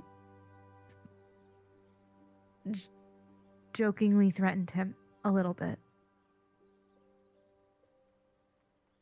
Jokingly, yes, it was clearly a joke because I didn't say it with any kind of actual intent. And he knew that. I don't quite think so. That man walked into my office and looked like he could any moment literally jump out of his skin. Because he genuinely felt bad. I mean it, he felt bad about it.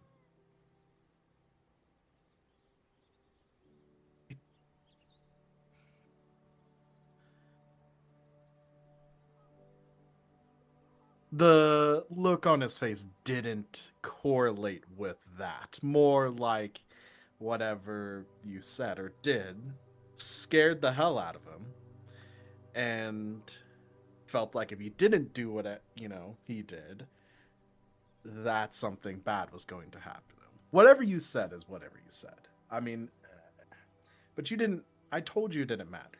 That it was fine. You say that about a lot of things, Zeke. Yes. Is that a problem? Well, not everything can be okay, and not everything can't matter. I mean, that's true. But a lot of things can be okay, and a lot of things cannot matter. And people can get over things sometimes fast. I know. Sometimes they look back in retrospect. It was for him as much as it was for you. Naz and I have been talking more lately, and I'm realizing that I have misjudged him in certain areas in which he needs genuine help learning things that he just was never taught. So you're trying to fix He it. didn't know what he said. I'm not trying to fix him. I'm trying to help him. He genuinely didn't know what he said could be hurtful, and so I told him that. I originally came in with the intention to tear him a new one. But after I said that his conduct hurt, he looked confused. He didn't look angry. He didn't fight back. He just apologized. He looked confused and he apologized. It felt like kicking a puppy.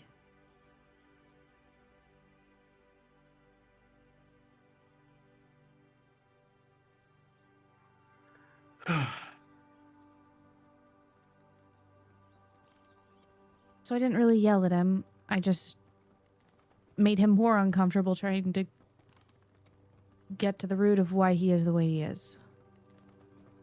So really, I think what he was scared of was the fact that he couldn't answer questions on his own about himself.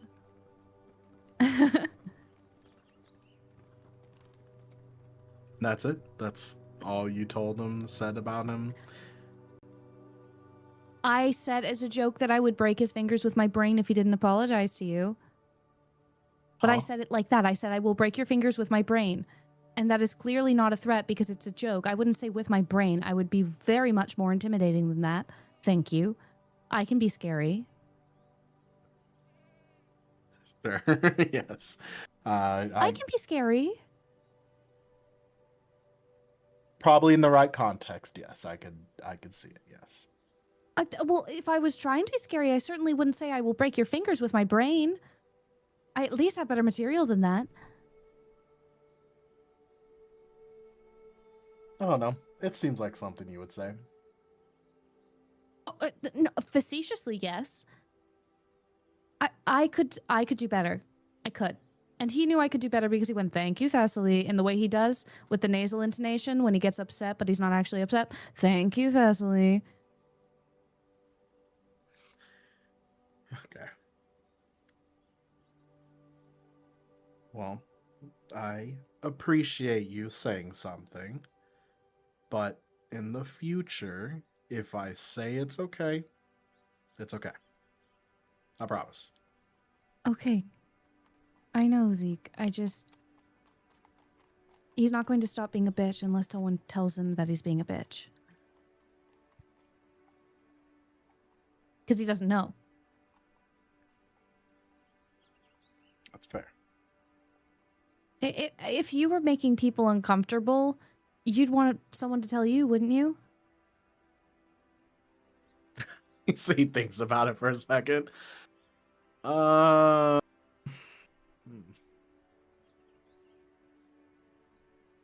think it depends. Depends on who it comes from. If it's someone you have to work with in life or death scenarios, you'd want to know, right?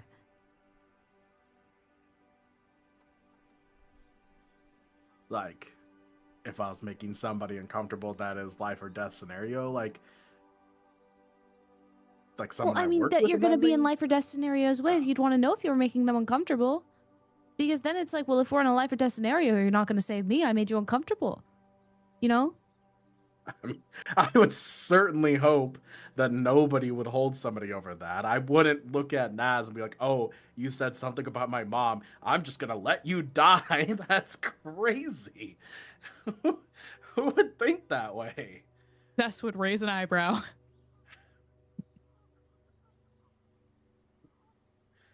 Do you? No, I don't think that way, but I think people are capable of thinking that way. Or at least shoving themselves categorically into believing that they do think that way.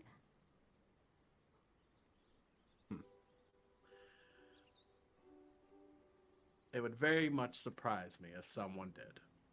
Honestly. I genuinely don't think I could ever actually believe somebody thinks that way. Of course you can't. It's unfathomable to you because you're a good person, Zeke. I would certainly hope no one would want anybody else to die. It wouldn't be a matter So- of wanting, but it's just something to look out for. Okay. And I'm looking out for it, so you don't have to worry about it. You worry about Be not safe. getting your ass kicked by Diego. Not gonna happen. Okay, I believe It's you. You more have of to a prove it, though. donut.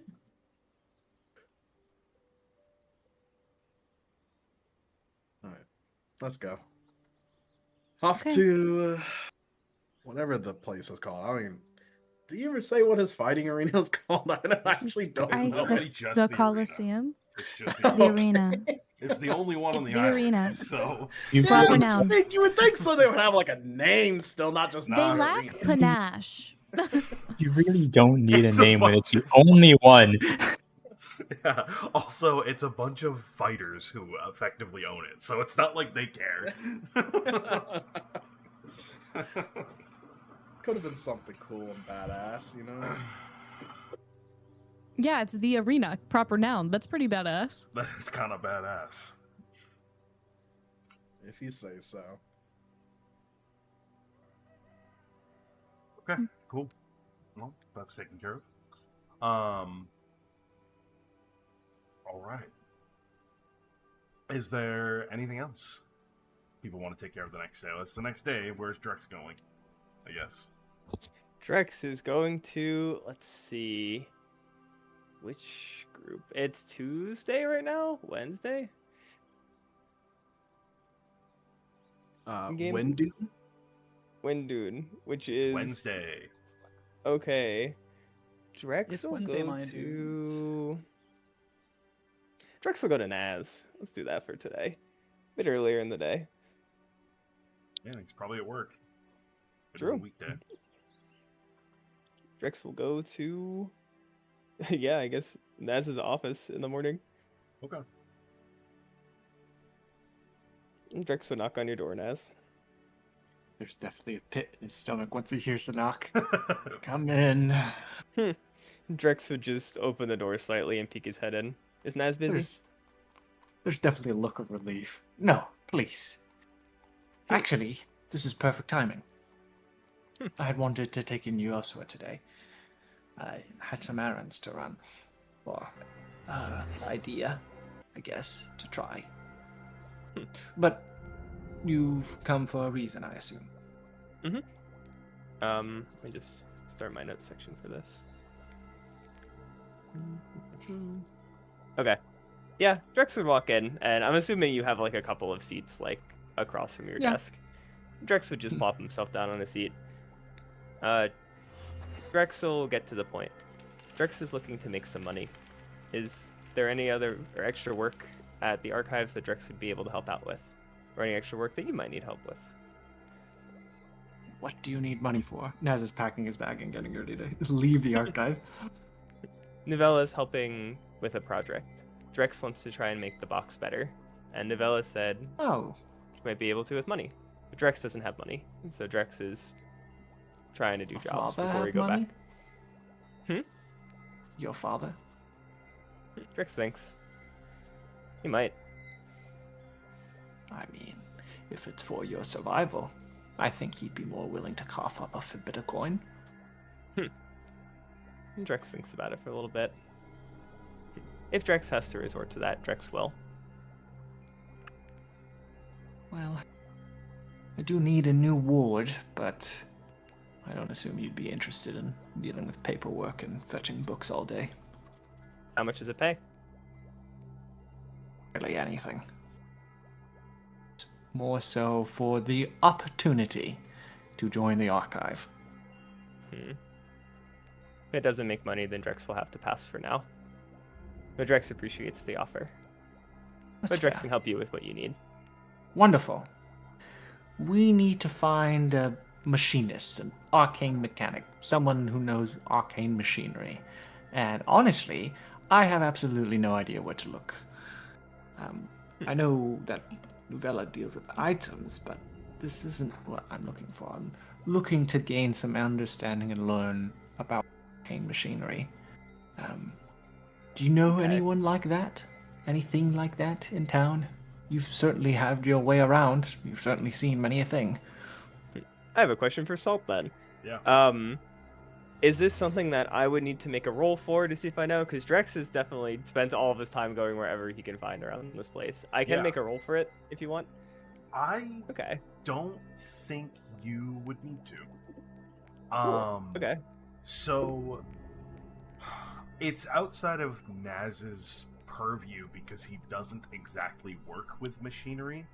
There is an individual who owns a private shop that is contracted by the archive when they need use of them, basically. And so he's not an archivist per se. They're not an archivist per se. But they do work with the archive contractually, if and when they need services rendered from that individual, if that makes sense. But they do own a private shop. It's most likely, I think the place that makes the most sense for it to be would probably be in the Azure district. Probably actually not far from the orphanage, because the orphanage isn't far from the north end, and the shop would not want to be far from the north end either.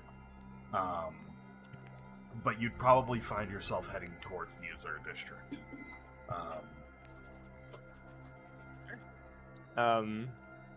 Yeah, I would lead the way, and Drex would just say, Drex has been there from time to time.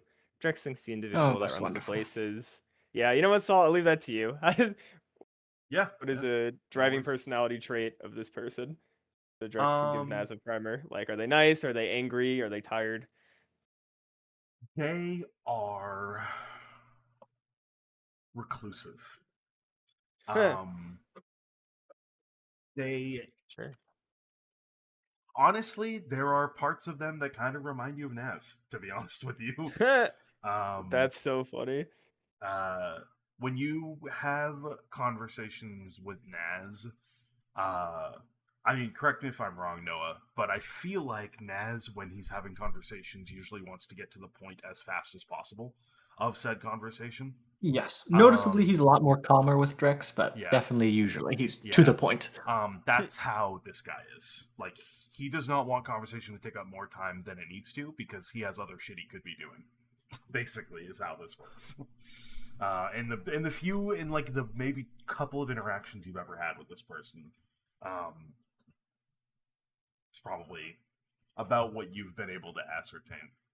But they're not mean. They seem busy, is the thing. Okay.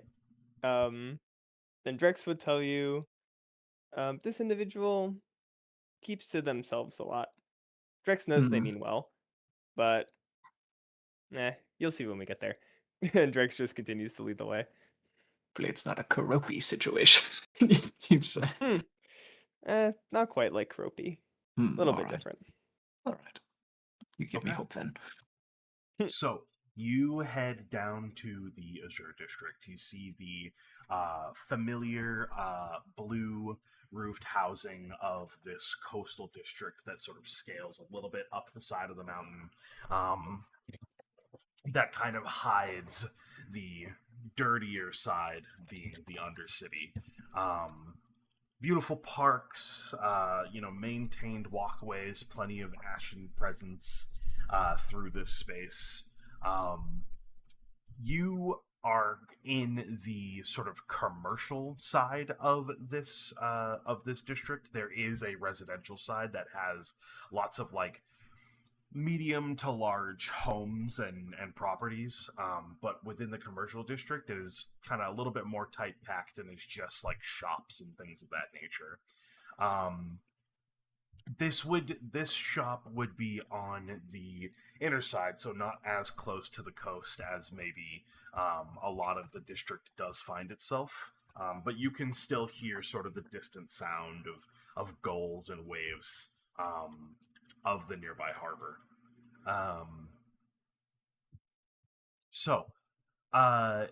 You see honestly, as far as the Azure Quarter goes, this is a shop that is on the smaller side. It's kind of like a small corner shop that's maybe about 15 minutes or so from the orphanage. When you get here, Naz, you're like, oh, I've walked by this place a dozen times. I just never went inside, or never really paid any mind because it's a small corner store,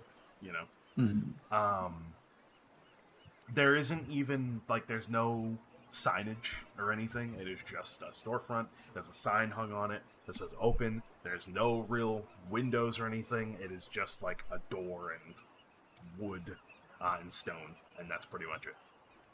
With a little window on the door. Is there a handle for, or a knocker, I should say? No. It's open. There's a okay, sign that wonderful. says open, so. Before they go in, Naz was meaning to ask, how was drinking for last night? There was a celebration and everything. It went well? Drex thinks it went well from what Drex can remember. Drex drank a little bit more than Drex normally You does. drank? Oh, wow. That was another thing I wanted to ask. Did you ever get an answer of what you were made of? Did we have that talk before? Let me double check. I wrote it down. Me speaking is me.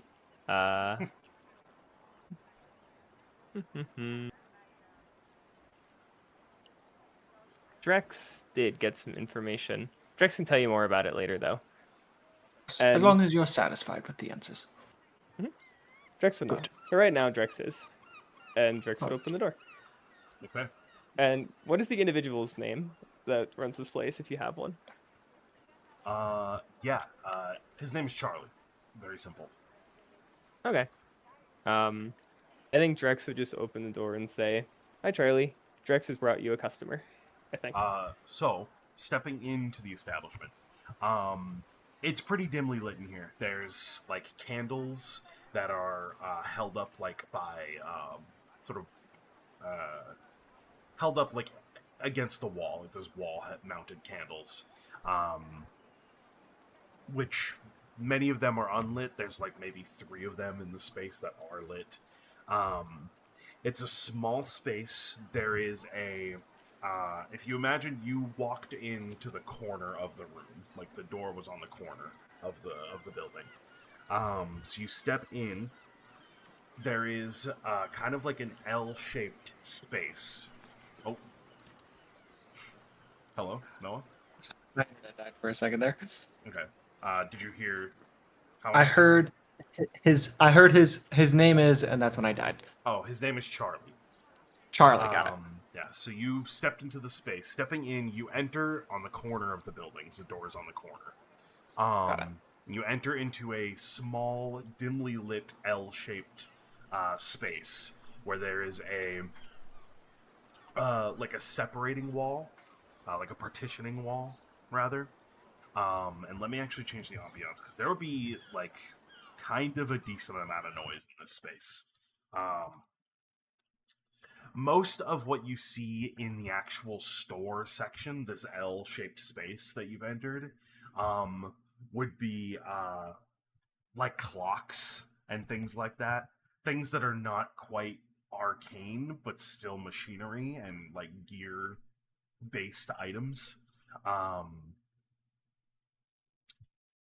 Besides that, it's lots of little sort of small trinkets and things like that.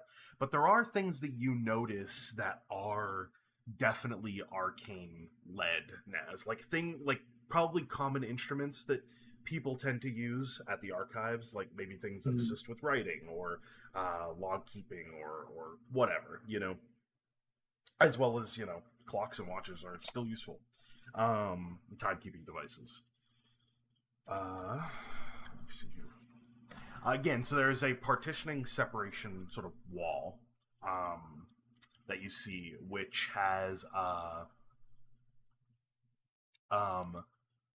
you see there is a doorway that has a like black curtain that's hung up, and you can see like for the most part like the shelving and the tables and stuff like that in here are like well kept, but it looks like the floors have not been cleaned in some time. You see there's like oil stains and things like that,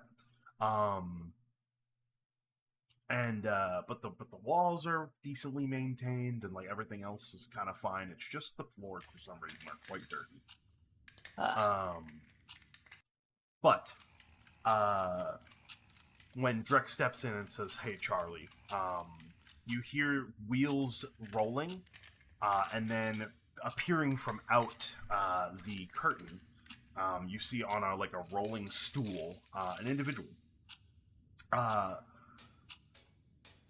Looks male-leaning, but honestly, it's kind of hard to tell. You see a relatively lithe figure, maybe no taller than 5 feet. The most immediately striking feature is that they only have half a face.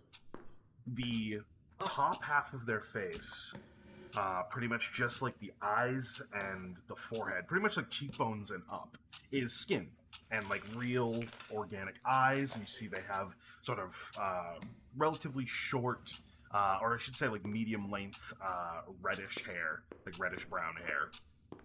The bottom half of their face, they do not have a nose, they do not have a mouth, their ears are sort of not there either. Instead, replacing it is this brass-colored machinery, almost. They're kind of, from what you can tell, half clank, half human. You see, where their mouth is, it's almost like a, it's like the bottom of a knight's helmet. You see it wraps around the bottom of their jaw, and then there's slits, as if, sound could come through. You also see their hands are also not organic. They are brass metallic hands. They almost look like metal gauntlets, but they're not. They're just sort of hands of a clank, essentially. You can see they wear a black collared shirt, and at the moment they've actually come out here with a tome in hand that is open to a specific page. You see they wear a tool belt that actually sort of acts also doubles as a harness. So you see it comes up over the shoulders, and there's tools that sit on chest pouches, and then there's a belt that attaches to it that also has various different tools that you can see sticking out of various pockets as well. And I will post their art in Azzuron so you guys can see them.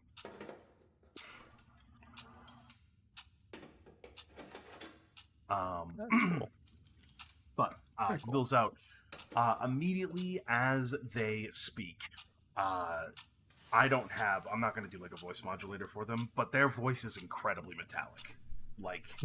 Like someone was talking through a helmet, almost. There's almost a little bit of echoiness in their voice as they speak, but nonetheless. Drex, it has been a while. How can I help you? And I see you've brought a friend. Fantastic. What can I do for you? Charlie, this is Naz. Naz, this is Charlie. Naz had a question for you. Naz would extend a hand. Naz Krieger, pleasure. So you can extend a hand and shake it. First, also, I think you should ask a question as well. My friend here, Drex, is looking for a job opportunity, if you have a position. Drex would just give a smile and say, I'm not sure how much help I could be to Charlie, but Well, you know, is anything that you need that pays, Drex would be happy to help. Well, I'm always taking scrap metal. If you can get scrap metal, I pay pretty well for that. Outside of that, There I you don't are. have any need for an assistant in my shop. So, but if you got Yeah, scrap Drex metal, I'll figured. pay you for it. Drex will see what we can find on the mainland. There you are.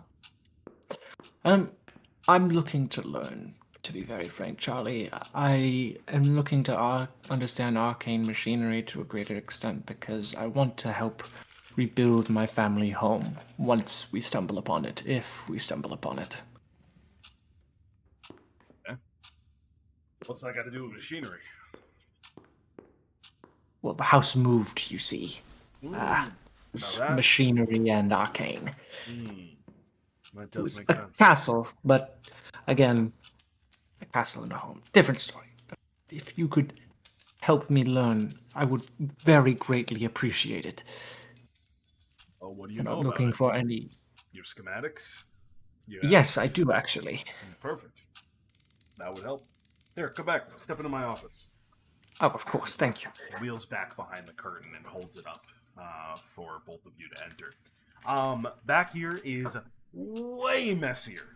Like, it is That's having a conniption. It is a pigsty back here. There's Oh. old, like, food containers that have been left out, plates, dishes that are, like, all just shoved in one corner of the room on a side table that he happens to have shoved in the corner. There's cabinetry that are, like, almost like double-stacked cabinetry against the wall here. Pretty much all of the cabinet doors are open. And you could see there's stuff that, like, has been stacked in there that, like, if it was hit the wrong way, would all fall out. You see across the various workbenches, almost all of them have a project working on them. There's probably about 4 workbenches in the space, and all of them have different, what looks like mechanical working parts that probably don't go together on every single one. Shoved underneath the workbenches are boxes and boxes and boxes of random parts that are not organized, various different bits of metal, and immediately the smell in here, like, you don't really know how the hell the smell of sheer metal, like the metallic smell of this room, is not leaking into the rest of the shop. Because it is strong. It is potent. Ass covers his nose. Yeah. But this guy doesn't have a nose, so you probably assume he can't smell it. I mean no offense with this statement, Charlie, but perhaps you could need a maid. Nah, I don't think so. Anyway, let's take a look at those schematics. You see, he just, like, one of the projects he was working on, just shoves it off to the side. Like, some of the metal bits, like, on the ground. Look important. Nah, it's a side project. I wouldn't worry about it. Here, lay him out here. You see, there's like a relatively greasy, oily table that now is just there. These are ancient artifacts I'm caring about. Family records. I'm not going to put it on your disgusting table. I mean, if you At want to least clean let it, go me- ahead. Yes, absolutely. He starts prestidigitating everything. It's just all over like a manic mess. I didn't just... say the rest of the room, just the table. Too bad! This is- consider this payment. Oh. After a solid 2-3 minutes of spells being cast and maybe a quarter of the place being clean, he gently Which sets really, it down. you're only kind of cleaning surfaces. Like, Exactly, it doesn't take care of it's the not clutter. much. All right, cool. So you roll out the schematic that you have of your home. Mhm. I would like to ask, what is the size of this? You got to guess. It's more tall than it is wide. It's imagine essentially a large tower with a set of stone legs on the side that themselves look like a tower. It probably was 100 feet tall. Okay. How tall were the legs? Probably 40. They take up almost half the Exactly. size of it. Sure. See, he's looking over it. Again, I'm not looking to build it, just to understand it. So if I do come across it, perhaps we could fix it. I don't know. It didn't move fast. It was apparently incredibly slow. Fixing it is gonna be fucking expensive, man. I'm not even gonna lie to you. Like, the materials that they used in this design, not cheap. Like, some of them I don't even have access to. But, you know, you get your hands on the materials, sure, it's doable, I guess. He points to a specific part. There is essentially the portion of, like, basically there's an axle that runs all the way across that connects the two legs to the actual tower. And in the center of the axle, there is essentially like a gyroscopic device that really helps with the balance portion of the legs. Because, of course, if you're inside and it's moving, you don't want the whole tower to be fucking moving back and forth, and all the shit inside is, you know, whatever. You get my gist. So the gyroscope helps with balance. But he points to the gyroscope. That, I can't recreate. I'm just going to be straight up honest with you. You see he flips through a couple more pages of the various different sort of... Because it's almost like, it's like a blueprint book, basically, is what you've given him. So he's basically going to a different page, and he gets to a series of pages that are about the gyroscope in particular. He skims through it before he continues, but eventually he says, "This takes high-powered magic. Not something that I'm capable of. I'm just a machinist. I would need to work with a very, very skilled mage to recreate something like this, and it would be 10 times easier if you were able to recover this instead of recreating it." Of course. Everything else is doable, it's just expensive. This part is on the more difficult side. You can find the gyroscope, the rest of it we can probably get done, given time, money, materials, you know, everything that it takes to make something. Of course. Knowing what key part to bring along if we do ever run across it is good to know. Are you looking to recreate this here? No. Of course not. It'd be silly and ridiculous. I want to understand it because, again, I don't think the people I know aren't going to need a walking keep. If I could just have a better understanding and learn, maybe we could make something smaller, more manageable, not that needing an... Honestly, if I'm being totally honest with you, I can make a miniature scale of this in, like, a week. Really? Well, I mean, like, model, you know, not miniatures in, like, you know, a house. I'm talking, like, I can make a little model version of it in, like, a week. It wouldn't be that difficult. But if you wanted, that's up to you, though.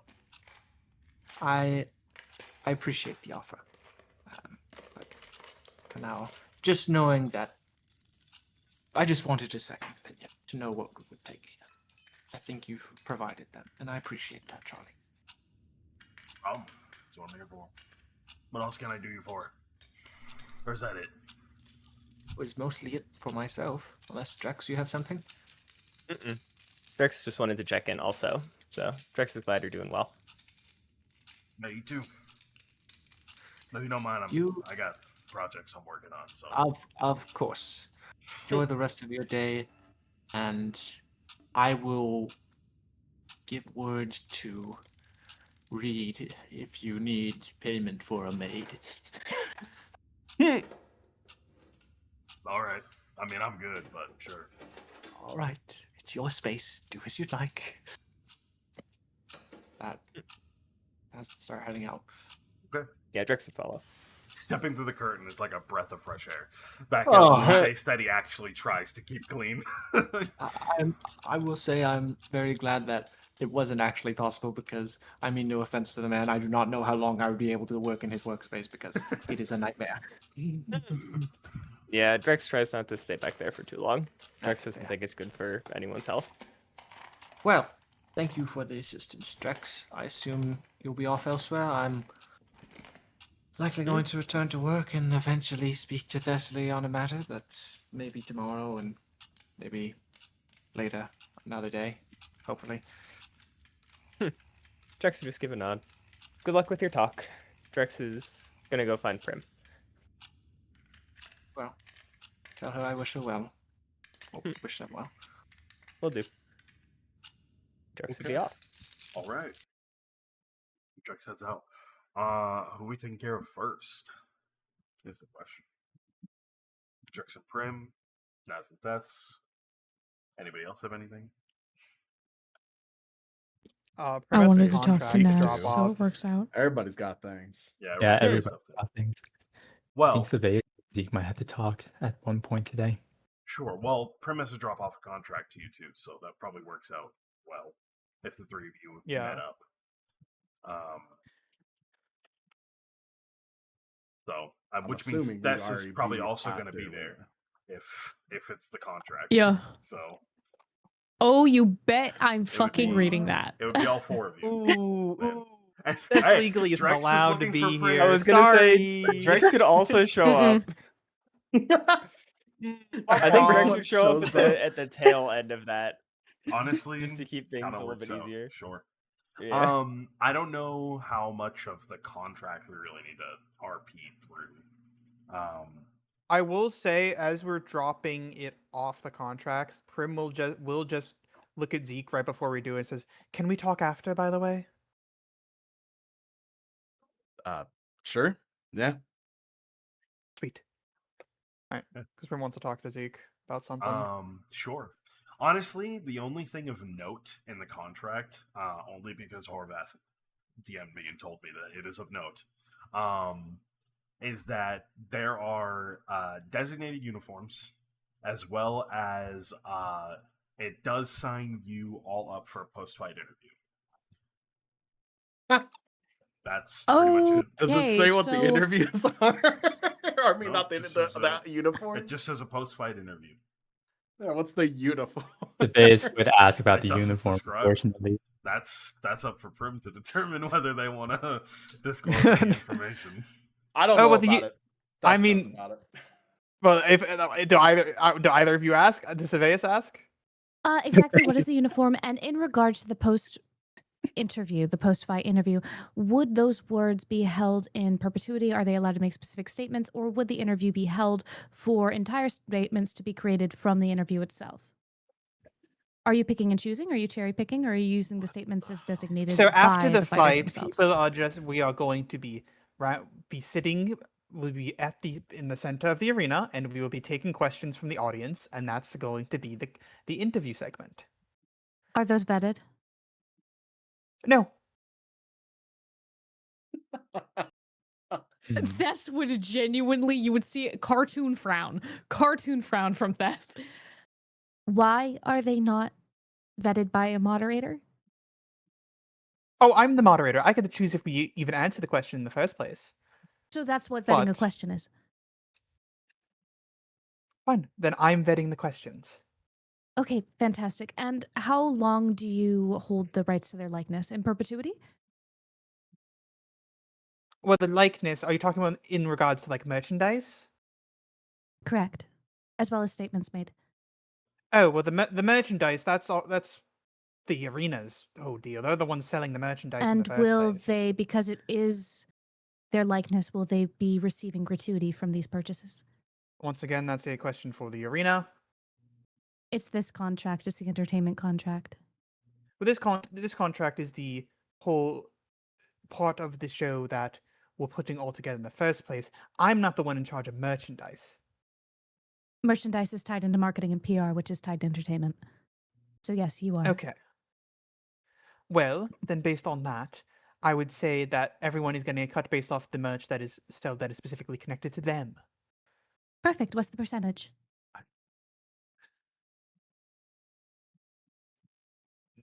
Well, based on, let me check in the contract for a second. Based on how much To be dividends honest, go back to the arena. if I'm being honest with you, there's probably not going to be merch. I'm being so for real. It's probably just Sabaeus. Okay.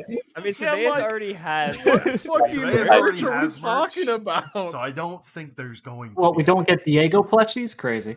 Where's my Diego plushie? Make your own. Yeah, true. No, as far as like merch or anything like that, as well as just payment in general, the split seems fair. I already talked to Horvath and DMs about like What is the split? it's just I don't have a number because that doesn't matter because what's going to happen is Yeah, after the fight it's I'm going to in say handfuls this and is how stuff. much money you get and that's it. Yeah. So Yeah. I'm not going to sit here and talk about percentages when it doesn't actually But matter. I'm not in gonna talk the about. I'm not gonna grand talk about the percentage scheme, split between Prim, Zeke. Yeah, exactly. No, I'm going don't to worry. say- Bess is Sabaeus, just Diego, being the arena. Bess is just Yeah. being a cunt. Don't worry. It's The also just Brooke knowing split- how entertainment contracts work. What I will say is the split seems fair, is what I'm going to say. So, Sick nasty. Okay, never mind. but yeah, The only thing that's Bess what would be genuinely concerned about is like likeness rights because that's a big thing in entertainment. That's the which only thing she'd be they concerned about. genuinely don't have. They already Right, have Sabaeus' likeness rights because Sabaeus is part of the guild. He and works that's a there. different thing. Yeah, he works there. But for people who We're gonna don't get work there, Drax there's no merch. likeness rights. They are guest Okay, fighters. sick and nasty. that's Unless it. they So, already sold them. We don't know what Zeke and Diego have been up to. That's true. Oh yeah, I guess Diego's also here, by the way. Yeah, I guess Diego would be there. Yeah, that's true. Diego should be here. Also, I'm also locked in for Diego. Diego has honestly probably already signed it. I don't think he gives a fuck. Yeah. I assume Diego has to be He here, didn't but, even read it. He That's just awesome. signed but it. Diego should be here. Yeah. So Okay. what's Diego sees oiled up and immediately signs. I don't think it We would don't say know that. the uniform Oiled requirements. Prim oiled isn't up even is that not in locked the down. Sabaeus yeah, did oiled up ask is not what, in the Sabaeus did ask what the uniform is. So. yeah. Oh, okay. So we're doing some color coordination between the two sides. I'm thinking one to represent. We're still deciding on the specific colors. Maybe a more purple for Zeke and Sabaeus, while it's going to be more of like a yellow for Diego, unless, or maybe a green. I don't know. So we're wearing costumes? No, you're not wearing costumes. You're wearing a uniform. That's just all one color? No, it's just one color with like black outlines around it. You know. You're being very coy about what exactly this uniform is. But And do you want? I don't have the uniform on me, so I can't just be like, "This is what it looks like." But well, I would prefer to at least know what you guys are thinking exactly, given that I'm the one fucking wearing it. well, I don't have the uniform on me. We're still getting it made. You know, it's really hard to create an outfit for three very big men. By the way. Just tell me when you need my measurements or whatever. So, yeah, we'll be getting. You'll be getting the measurement. Well, actually, we'll do the measurements in a bit. We'll just assume that that'll happen off screen. Don't worry about that. Stop asking me to say the F word more. Why, it's awesome. Alright, I guess I'm not really planning anything else today. Any other questions in regards to the contract? Wait, how long are we answering questions afterwards? Like, What time are we? What Oh, time I of day did- are we I did even wanna doing preface- this fight? I did want to preface the questions are not going to be in the arena. It's going to take place after the fact in one of the lobbies because it's Oh, okay, easier okay. So to do it we're there. moving that. Okay, Yes, yeah. gotcha. It wouldn't be in the arena. The arena's too big.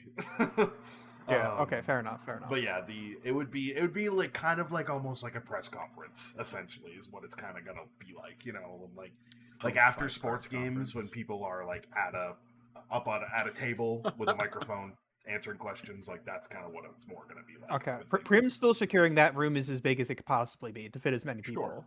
The as lobbies are possible. quite large, so Okay. okay. Well, the show should begin. I'm pretty sure. Around my guess is going to be 8 is when my portion of the show will start. I'll do my performance. Afterwards will be when you guys are up for the fight, and then afterwards the post-fight interview. I'm gonna say half an hour to an hour would be my guess. So we're fighting at like 9 p.m. Yeah, I think that's a safe estimate. Okay. Did you prefer a different time? We kind of made the reservations, but It's fine.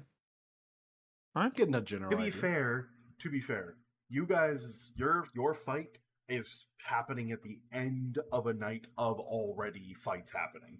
Like you're technically like the way that, in my mind, it's set up is that there is it's a fight night basically, and you guys are the main bout. There's other people that are going to fight before this, right? Okay, So that makes sense. it's like a series of things. So they're the smaller tickets. Gotcha. Yeah. Because, they want to put on more of a show than just this if they're going to have this many people in the arena, So, besides, it's good PR and good marketing for the arena anyway. Makes sense. Okay. Signs contract. Sounds good. Lovely. Phase would sign. And thank you both. I assume Diego signed as well. Diego had already signed. At this point. He signed when you Yeah, put the paper that- in front of him. Yeah. I don't know. You said that earlier, but I just want to double check. No. And thank all 3 of you. That's all that we need to have here today. And I will see you all later. Damn, I should have rolled some form of check if Prim is lying about the uniforms. Pretty good at lying. I don't know if Sabaeus would Sabaeus wouldn't. Yeah. I'm just trusting we're not walking out in like tights, leotards, something Speedo? like. Oh, A that would Speedo. Yeah, Oh, a that Speedo. would have been a banger idea. I mean, you can still do it. It's not against the contract. That's true. We signed the contract already. You could do anything now. The uniform Yeah, could be whatever you want. I'm looking forward to Sabaeus just being absolutely pissed, not because he has to be shirtless, he already fights like that, but because he has to be oiled up. I don't know if that's part of the plan, but I guess that's up to Dorvath now. Hey, That's in hey, Dorvath's listen. hands. You signed the contract. You're giving me too much power. Giving him a lot of You power. have all the power. We can't do anything. Lovely. Sabaeus, you said you and Zeke need to talk? We're Um, doing a practice thing, so yeah, that's more of Probably like gonna happen silent afterwards. practice thing. Oh, okay, sure. We don't have to. Prima argue also needs to that. talk to But Zeke. then Prim wanted to talk. So, but Prim said immediately. I think right after you said immediately right after. yeah. Yes, right Okay. after. So we could do. that. Basically, when that's- we're leaving, Prim's gonna be like, "Hey, Zeke, want to go get lunch? Call me." Sure, a light lunch. I have to come back here and do a little practice with Sabaeus. So Of course, you can get a bit of some carbs to get ready to burn during the workout. sounds good. All right, would probably just find. I don't know where we are exactly right now, but we just find some place nearby. Sure. I guess we never really specified where exactly we all met up at. I'm I assuming was at the assuming it arena. was the arena. Yeah, that would make the Okay, most I think sense. that's fair. Yeah. Yeah, Naz's house. yeah, we all went to Naz's house. Naz is Sign not the there. jacket. It's just his mom. Yeah. No, his mom wasn't. Basically, we probably head to a place just immediately nearby, and once we sit down, Prim is going to look at you and say, "So, remember our last conversation after drinking the other night, right? Yeah. You offered your help to look into something if I needed help. And Yeah. there's something I might need your help looking into." Okay. What's going on? There has been a murder that went on recently. A man named Rufus Garland was found dead, and I believe there's more to what's going on, but I can't get any information from the Ashen themselves, so I'm curious if you might be able to dig something up in regards to what they found or what they might be covering up.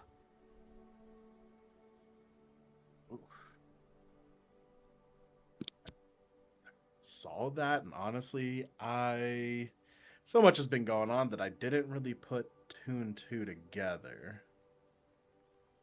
Huh. Oh boy. Trying to think. Do I know anybody in that in that area? I mean, don't you? I might- There's a retired. Isn't there a retired Ashen at your orphanage? There is, and I might have one other contact in there. So, but I can ask around. I can't guarantee anything. That's one place that's a little bit more outside of my purview. But I have a couple contacts I can ask, see if they may know something, or know course. somebody who knows something. Of course, I'd appreciate that. Is that it? Just that? Yes, I just assumed you might have good access to information due to your close ties with the council. The council themselves most likely know more than they're probably willing to admit. I don't know. I don't know if they've had a meeting or they haven't had a meeting recently, as far as I know. Between the last one and that event happening and now, right, Salt? No, the council has not met since then. Okay. But you know the meeting doesn't end when you guys leave. They still talk after. So Well, yeah, who knows but I'm what they're gonna talking talk like, about. but what happened there? That happened after, like, the suicide, supposedly, quote unquote, happened after that meeting, correct? Or was that? It was the same night, right? I think it was the same night. Well, who knows when it actually happened? His body was Yes, discovered. that is when it was claimed. Yeah, it was Yeah. claimed to happen the Okay, same so the night. discovery didn't happen until after the meeting, which would presumptively mean it hasn't been. No. talked The about discovery yet. happened.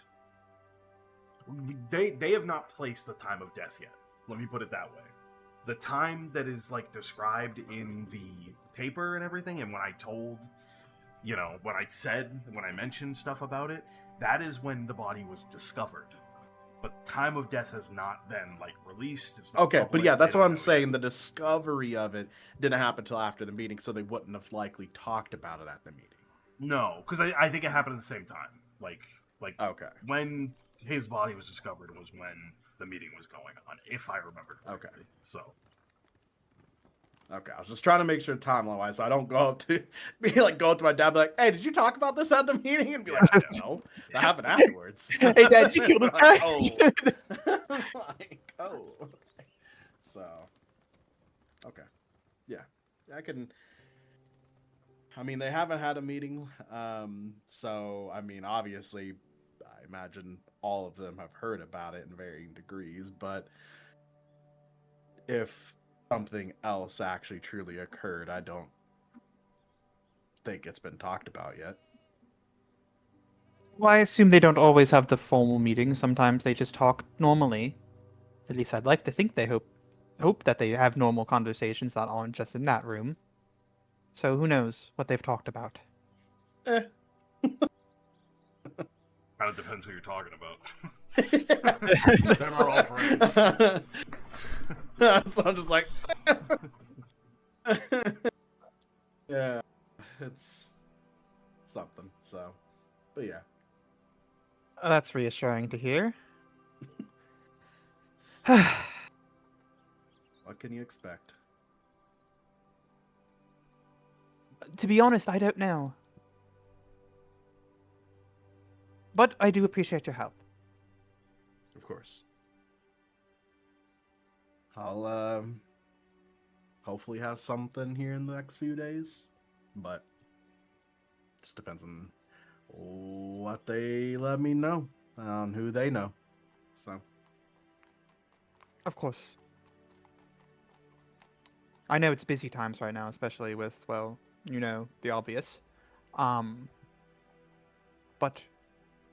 just keep me updated. I'll be around. cool. All right, cool. Alright. There was another conversation. Simple you mentioned, casual right? lunch after that. Yeah. Yeah, Drex Drex. is gonna talk to. You didn't talk to Prim? Mhm. Okay. Probably catch them sometime after lunch. Sure. Drex is there at lunch. No, Drex actually just joined us at the table. Oh man. Just like, so oh, anyway, Prim, Drex had a It's good question. to find you guys here. Drex is hungry. Drex is hungry. Where's Prim after this? Probably starting to walk back to home, basically. So, walking back towards the red light district. That's fine. I would say Drex might have been looking for you maybe around there, so maybe we bump into each other in the road or something like that. Or maybe you notice Drex before Drex notices you. We could do whatever. But I feel like Drex would you'd approach stick you. out a lot more. Yeah, that's funnier. I think if you want to just see Drex in the red light district and be like, why is he here? We can go for that. I think Prim would notice you in the distance, and then suddenly a magic hand would then poke your shoulder, and as you react, like instinctively to see who like tapped your shoulder, you turn around to see Prim a distance away, waving. Drex would wave back and start approaching, or make his way towards you. Hi, Prim. Looks like you found Drex before Drex could find you. Well, it's not normal to find you here. I think the only other time I found you here is when you were lost and didn't know where you were. So, Drex just shrugs. Anyway, Drex had a question for you. sure. Drex is looking to make money, and Drex wanted to know if there are any performances that Drex might be able to help you with.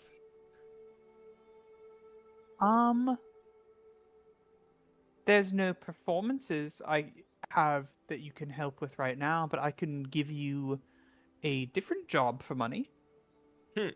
Drex is looking to make money, so sure. All right. Well, let me. Well, you're quite the stealthy fellow, right? Mhm. Here, Drex let's go would say talk. so, at Let's go least. talk somewhere else and not in the middle of the street. Sure. Drex is fine with that.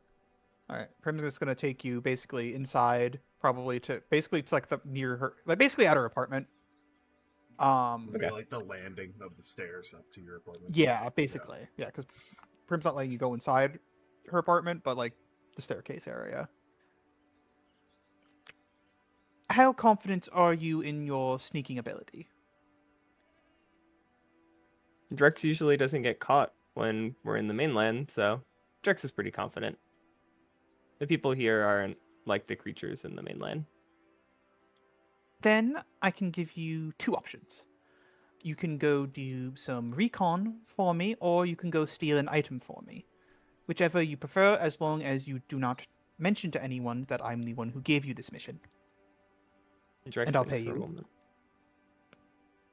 Drex isn't really about theft, but Drex can do the other thing. All right, recon. If you want to do that for me, then, do you know of do you know the location where the so is it just the Ash investigators, right? I mean, technically, like, all of the Ashen are out of the Ashen Hall, so Okay. like the investigative unit would have like a section of the Ashen Hall, technically, yeah. Okay. Then Prim's gonna turn to Drax and say, if you can get into the Ashen Hall and go physically find the investigative unit and gather me some recon, or even manage to get some specific documents about the specifics in regards to the current death of Rufus Garland, that would be good. And if you give me, and depending on what you bring back, I will pay you accordingly. Actually, probably do that. Who The is more Rufus Garland? restricted, I mean, that's their name. That should probably be labeled on any document in regards to them. So,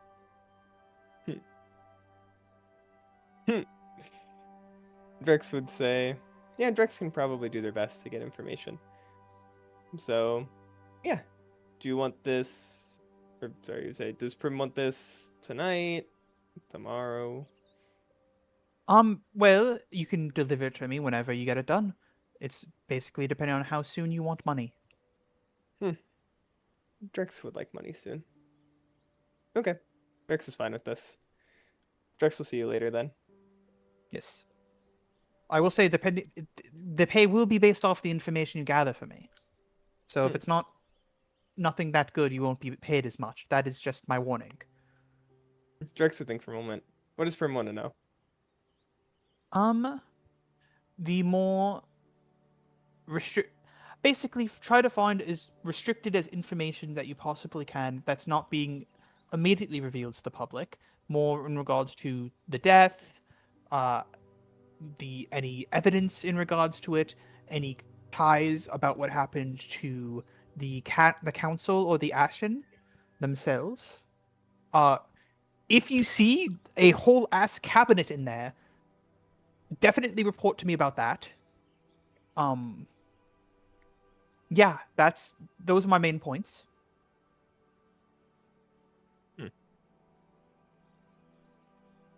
Okay.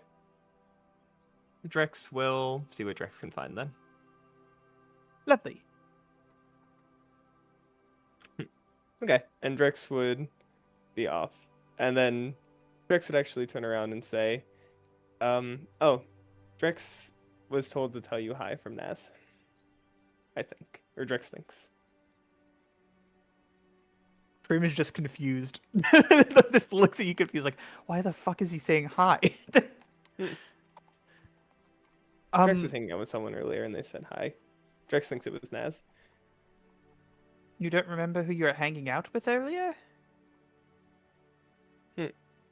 Drex just kind of gives you a little bit of a look and just say, it's complicated. Okay. Anyway, Drex is off now. Drex will see you later. I guess if you see Naz again, tell him I say hello back. Drex would nod. Sure thing. Okay. I'm just shrugs and he moves on. All right. So, Drex, when are you looking to do that? So, couple of questions for you. Yeah. So, I understand a little bit of this. Drex would probably understand more. So, is there the Ashen Hall is like the big meeting place that we go to every time, or is Yeah, that a it's different place? also like the place. It's the Ashen Guild Hall. Like all of the Ashen report there. Like if you have in your mind a police headquarters that doubles as a city hall, that's what the Ashen Hall is, basically. I see. That's like its purpose. Okay. Heavily And guarded. This, sure, I'm sure it is heavily guarded. How does Yeah. this unit work with the, whatchamacallit? Like the investigative unit, I guess is Prim worded it. Is that something Yeah. that Drex would even know about? Sure, yeah, there's detectives. I mean, there's not many. It's like a handful of people, but yeah, there's definitely detectives on the island that work for the Ashen. Okay. Which they're less like, they're not guards, they're detectives. They're more about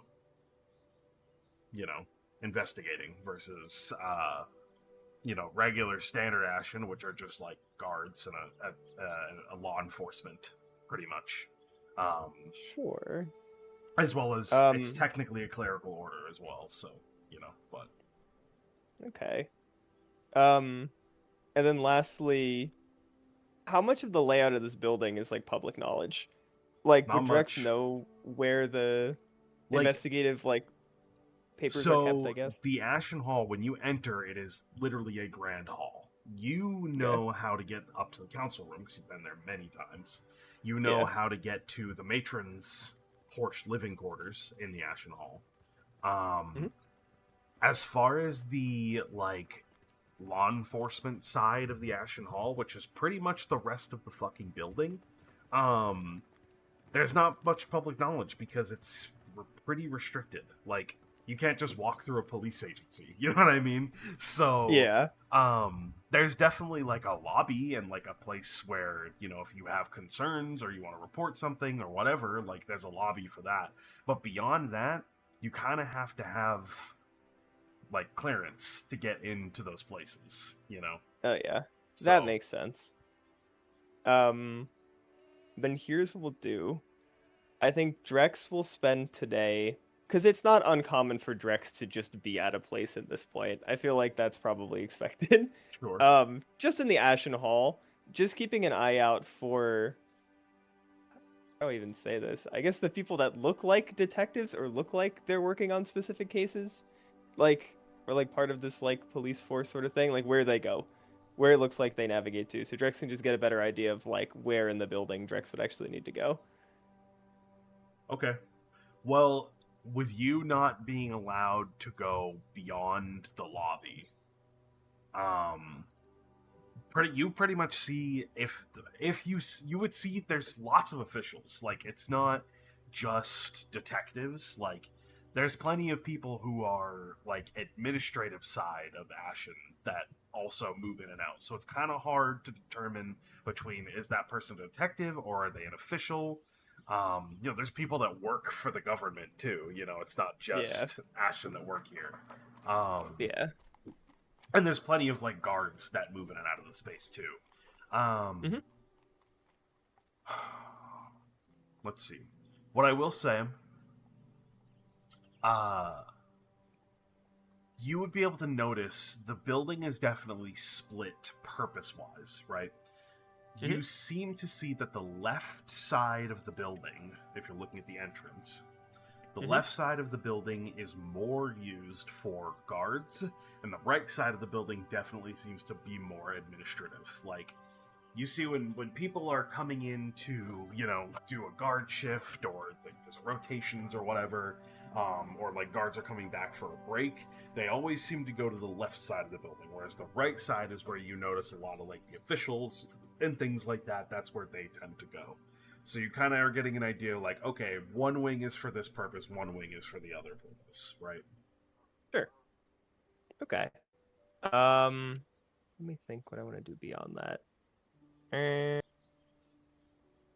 What's the level of clearance look like, at least here? Does it look like people are being ID'd and checked here, or is the lobby more for just you go here sort of deal, directing people? Well, when a uniformed individual comes through, there's no they don't stop people, right? If they're in uniform, they just go through. That's it. Okay. However, if for example, someone like you, or just a random Joe Schmo off the street, you get stopped at the lobby. What's your purpose? What are you here for? Type of thing. You're not allowed to go beyond that, right? Sure, works for me. Yeah. Okay.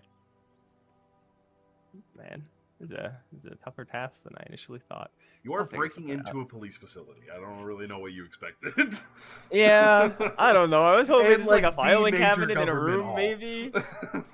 maybe maybe a little. I mean, Drex didn't even really know. Drex is like, oh sure, it's just some random info, whatever. And it's like, oh, this is a little bit harder than just some random info. I mean, who knows?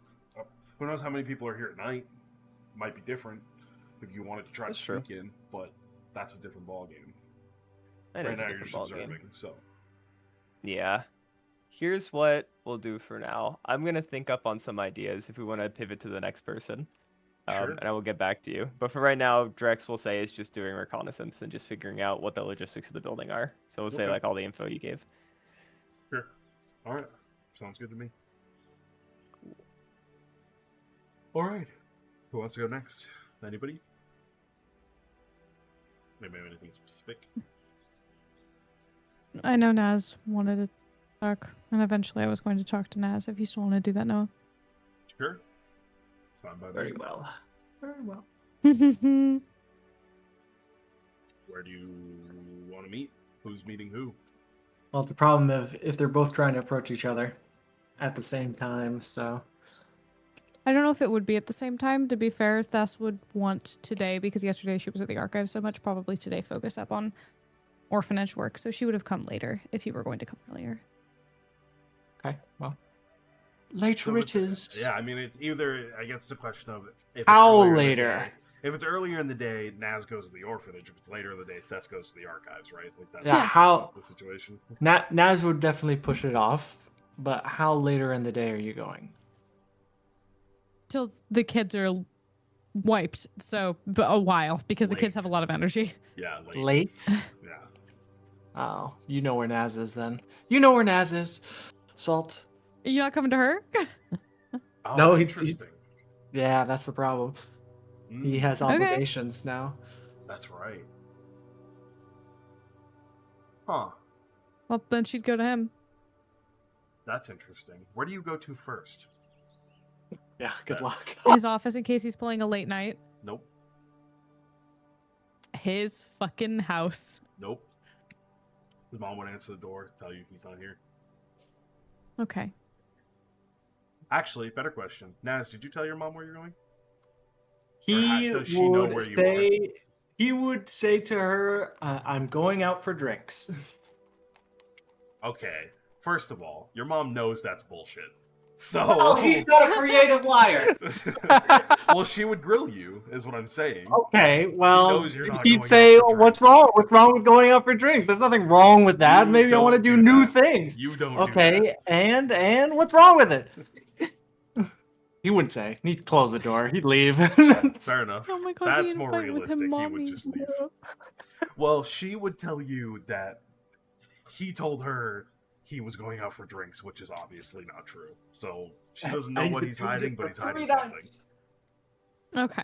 He's done it for 3 nights in a row. Yeah, as well. Ooh, 3 nights in a row. Okay. Yeah. As is on a bender.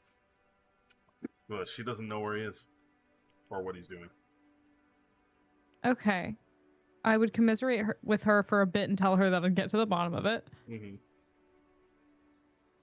Okay, so he's been lying to his mom 3 nights in a row. Then I don't know where he is, so I'll just start looking. I have to ask where you look, because it does matter. I think...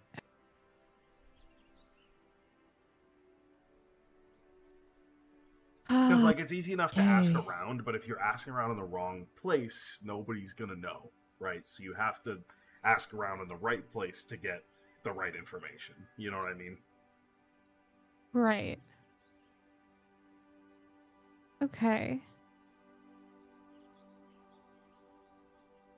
I'd ask probably people know Thess more in the area around the orphanage, so she'd start there just because people would be more agreeable with her. Okay. Roll me a d20, which is a Okay. luck check. Because your presence, I'm not worried about here. People know Yeah. you here, so they're not going to lie to you.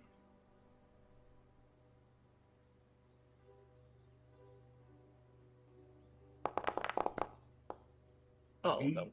18. That's pretty. I love you, Thessaly fucking Miss. high. That's pretty high. She's a lucky girl. The people, it takes a few people of asking, but you know the type of people that like sort of hang around here, or have businesses around here or whatnot. So you know the people who are here for a while, especially in the evening. They tell you that he was heading deeper into the city, like down into the Undercity when they saw him, or at least headed that direction.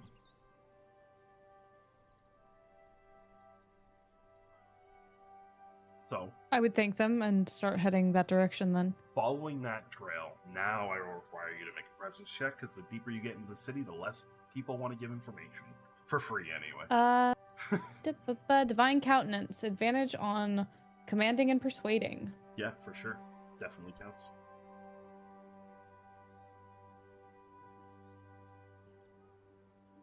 I'm really concerned about my friend. Could I use this bleeding heart on my sleeve because I'm so doe-eyed and sweet and innocent? Yeah, I'd allow it. For sure.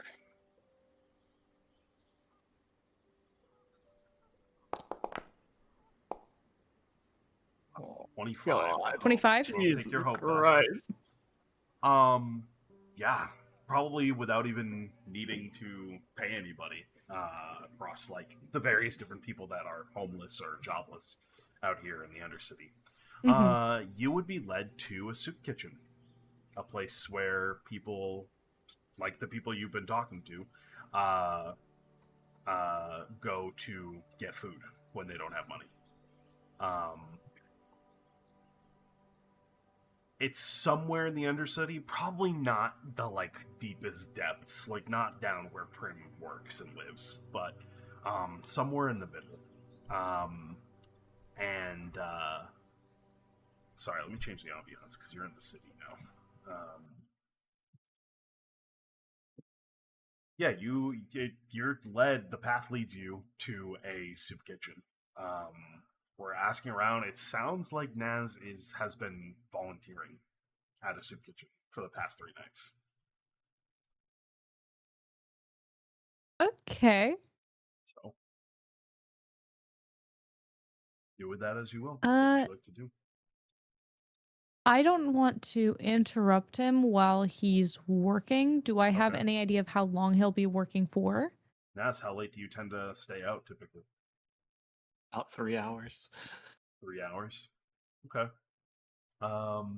So you'd probably, well, what time would you say you went and started looking for him?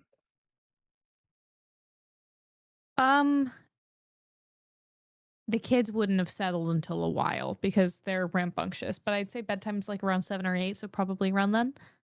Okay. So you're probably only waiting for like an hour longer. Okay. Reasonably. Before you would be able to see him coming out of the soup kitchen, I would imagine.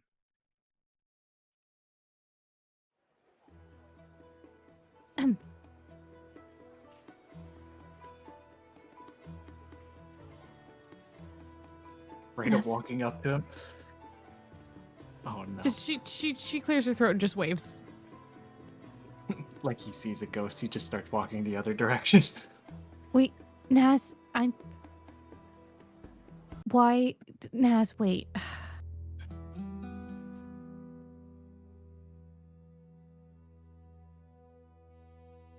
Naz, you know I'm faster than you. Okay. Stop. You can't say about. You can't tell anyone about this, please. Please. If you don't want me to, I won't. Thank you. Can I ask why, or do you not want to answer?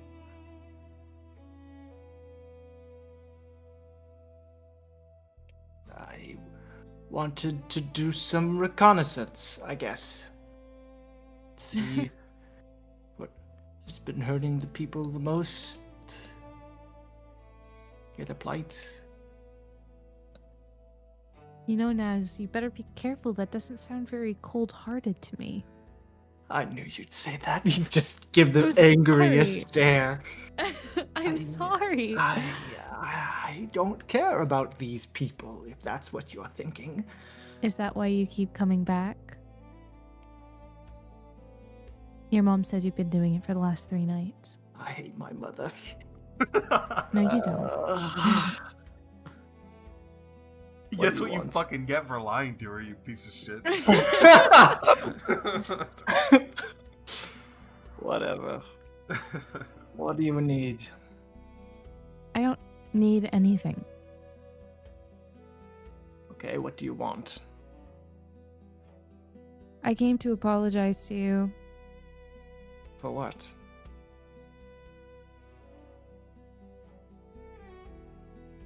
I'm sorry that I was needlessly harsh with you for something that you were already forgiven for. Again, it's not a problem. You care deeply about Zeke, so I understand. And I was, again, It doesn't mean I like should you have said, badgered you about it. I It is know, something that is wrong with me. I deflected and psychoanalyzed the shit out of you because I felt bad about whatever's going on in my brain. And I'm sorry that I did that. Well, I appreciate your apology. Know that it is, you'd think. It's appreciated.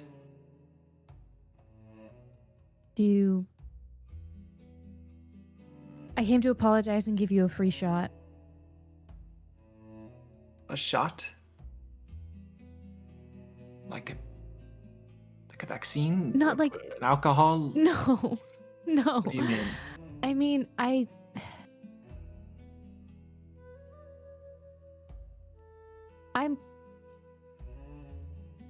I don't know if you've noticed, but I'm kind of accidentally a bitch to you a lot. I won't. I'm giving you a free opportunity to return the favor without repercussions, if you wanted to. No, that's not it. I would like for you to see me in a positive light. So I would do. refrain from, well, Naz, I wouldn't be trying so hard with you if I didn't see you in a positive light. When I didn't, I just avoided you. you genuinely would not know what to say. Well, you know what? Here, if you're looking to repay me in some way, I need to speak with Featherton. It'd be quick. Sure. I'm just in search. This is a strange thing to ask. Do you think Featherton could make a 50-foot tall pine tree in 24 hours with an item? She'd squint. We could ask.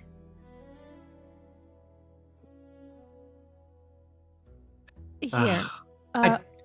Forget it. Put up No, my hand. it's okay. It's fine. No, it's we can ask. impossible. I doubt It's it. not impossible. When- I asked for a magical vine-killing sty that could help us, and that was a thing.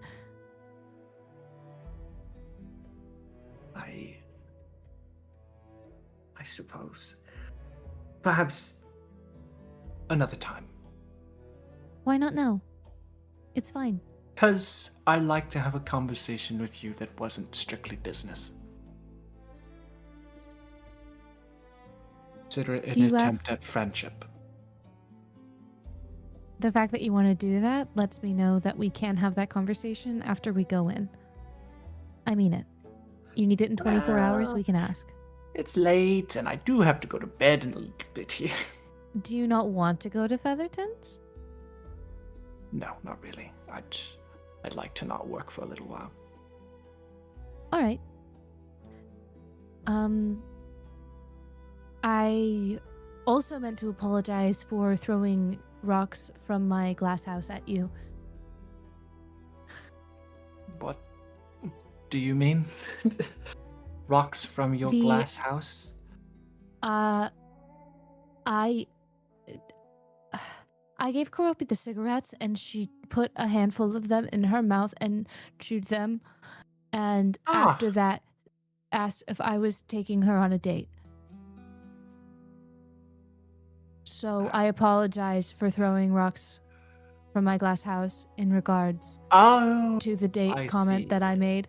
It's incredibly awkward, and I apologize because I panicked. He definitely would look smug. Well, I hope you and Kuropi's date went well then. It did, thank you. Oh, wonderful. I'm glad you actually considered a date then. No, it was not. It was. There I. it is. I just It wanted to hear wasn't. that once. That was all the payback I needed. Okay. It's. I don't know what I'm doing with people either. What do you mean? You don't I know what tried to you're doing smoke with and I people. choked on it 6 times. Okay, well, not everyone's just a smoker. I don't drink. I don't know. There's something. I don't know why I'm telling you this.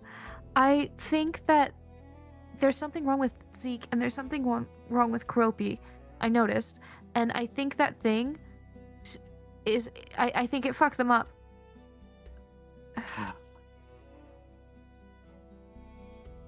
Let out a sigh. I mean, I can't fix people. I'm not asking you to fix them. I'm just confiding in you. Oh. Well, I don't know how to help them. I mean, my only real thought, if we were to do something about it, truly, and I do have an idea. We can either put them next to the pillar for a while, see if that helps them at all, maybe alleviate symptoms. Or we can go to the mother, and the Ashen Mother, and maybe she would know something. Be able to help at least. Maybe. I'll add it to the docket then. To open up his book. You don't have to. I appreciate genuinely. No, you're fine. Again, if we should also add Surveys to that list then. I know I haven't noticed anything, but he's so reclusive normally that I can't tell. He beat me up once. Oh. That's A terrible. long time ago. It was a long time ago.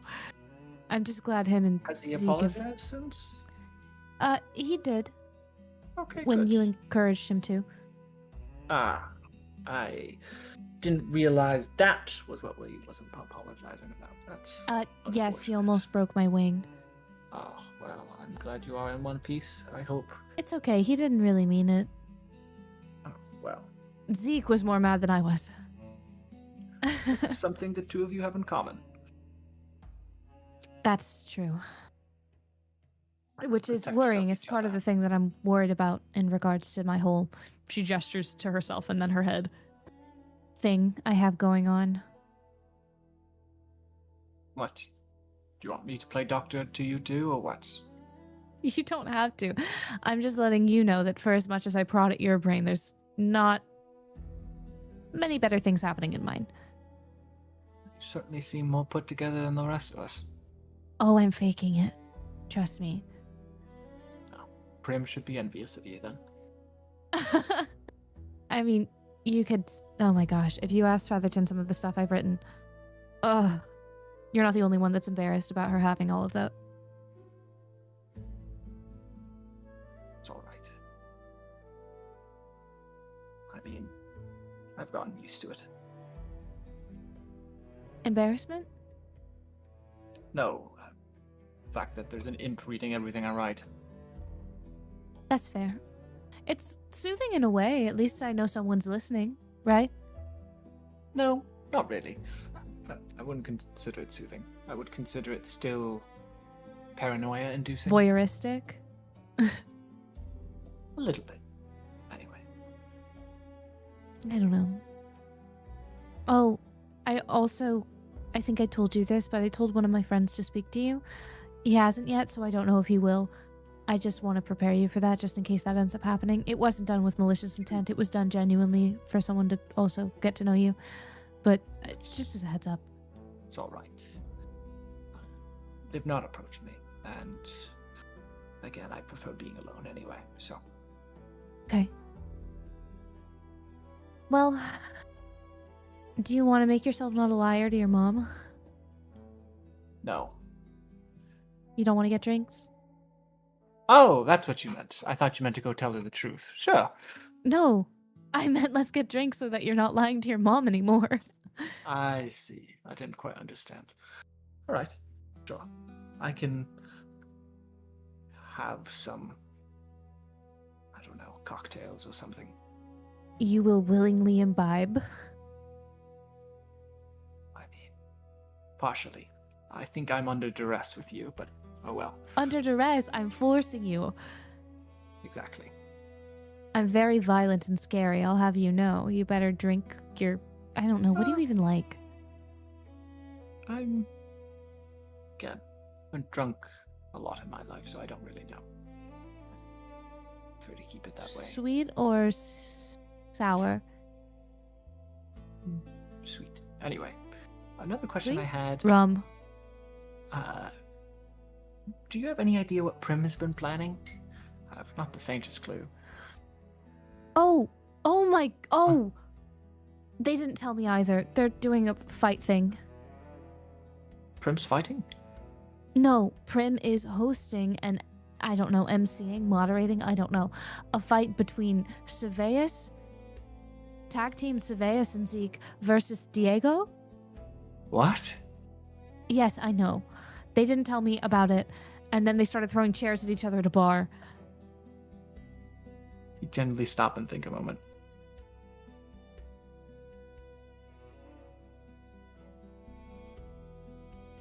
So that's their angle, huh? Well, it at first felt like something to raise morale, but also feels more like a distraction. No. Be better if they challenged the general. If they, well, I don't even know. Diego. That's gonna be a hard fight. It's not an actual fight, is it? It's a mock fight, a fake fight. No, they're fighting. They're fighting. Oh, well, that's a.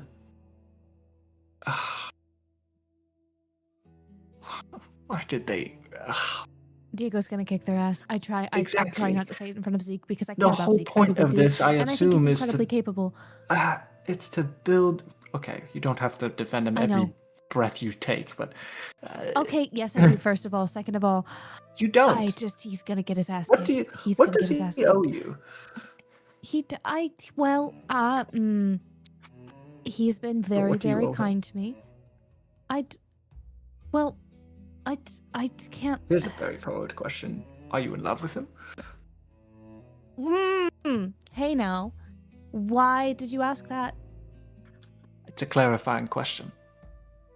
It is a clarifying question, but I'm curious where that question stemmed from exactly. Why did you ask that? The way you're so protective about him. Again, Well, of course I I'm said, protective of I him. want you to know, I just said love. It could mean in familial, love? but yeah. You said in Again, love that has I connotations. suppose you're right. You got me there. But again, your reaction is letting me know that is the case. That is not the case. I told you. I already said that I love Zeke in Yeah. our prior conversation. But I mean romantically. Why would that matter? We're all nearing death every few moments. I went on a kind of date with Kuropi. That's something. Yeah. Cigarette lunch. How romantic. So The point is, if you're in love with him, you should go after him. no. No. Listen. It's very hard to determine what you feel for someone when you're not certain what you feel toward the person that you used to be. Because I don't know the person that I used to be. I don't remember that person. So And you're I'm saying, still learning who that person was. You're saying if you remember who you are, you might not love him anymore. I'm saying The instincts that remain when memory is stripped away scare me very deeply, Nas, and I would rather keep that separate from him. I'm not fully understand what you mean. You love him instinctually? I'm not, again... No, I've spoken to you about the compulsions before. The desire see. to know more, the desire to Mhm. hoard knowledge, to mean- know everything that I can, to be the smartest in the room, etc. Mhm. Those also come with some other impulses of things that I feel that I am protective over. Natural impulses that I can't not necessarily control, that are more tied to instinct than they are logic. Are you afraid they'll go away? No, Naz, every time someone hurts him, I want to kill them. Oh, I see. Well, that certainly explains some things. Well, you haven't, and I've heard But I him. think about it every time. Well, that's something you can work out. But if this is tied to some deeper issue from the person I used to be, I would rather keep that separate from him. I do not want him to be involved with something like that.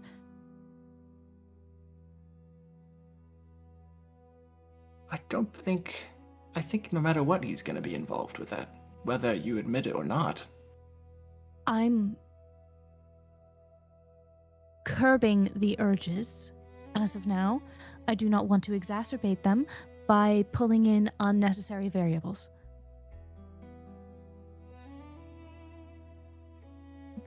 For someone who criticizes me for being so cold and critical and disconnected from my emotions, you're doing the exact same thing. Oh, that's why I could recognize it in you, silly. Somewhat the cat... Oh, what is it? The pot calling the Pot kettle kettle? black? Yes, that's There it. you go. So, I if just- I'm supposed to embrace my feelings, shouldn't you perhaps do the same? Of what? Megalomania and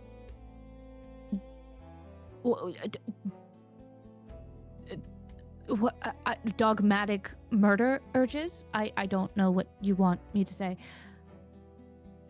But Your it's not feelings for him? everyone. It's not like I want to kill people all the time. It's just when someone hurts him and I immediately, my thought is, I could kill that guy. Was that always the case? Yes. Even Well, the first no. day you met him? No, absolutely not. Alright, well... I think you can work on that and still, be honest and open with your feelings with him. Why can't you do both?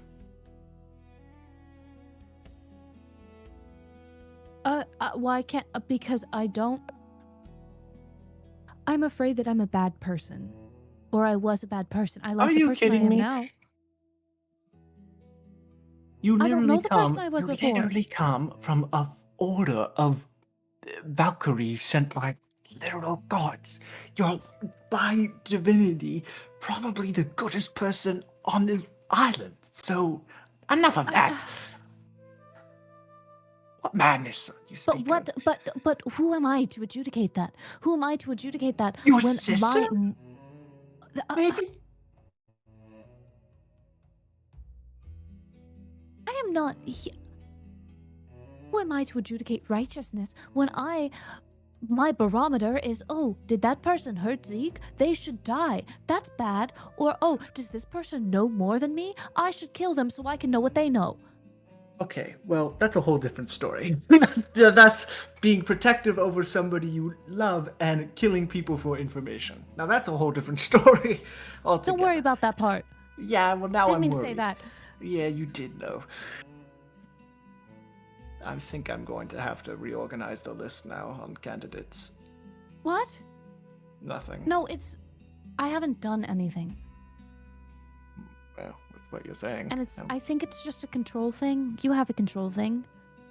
Yeah, but mine... I guess so. You kill people too. We both have a bit of murderous intent in us. Does that make us A bad little people? bit, right? But it's So not. does that mean I we think shouldn't it's- love? I think it means that we are better than some for not acting on it, as long as we continue to not.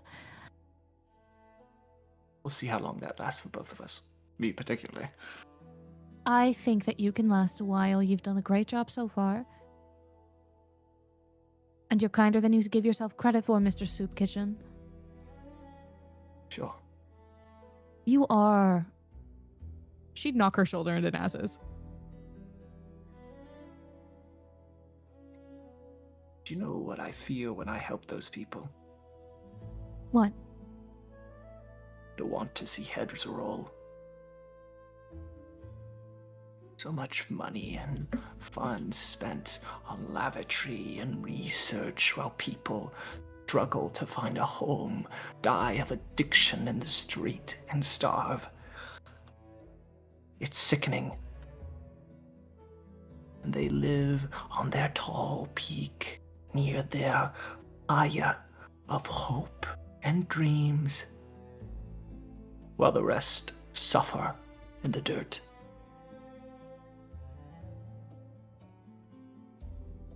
Frankly, it makes me want to burn it all down, but anyway. Who doesn't have that feeling?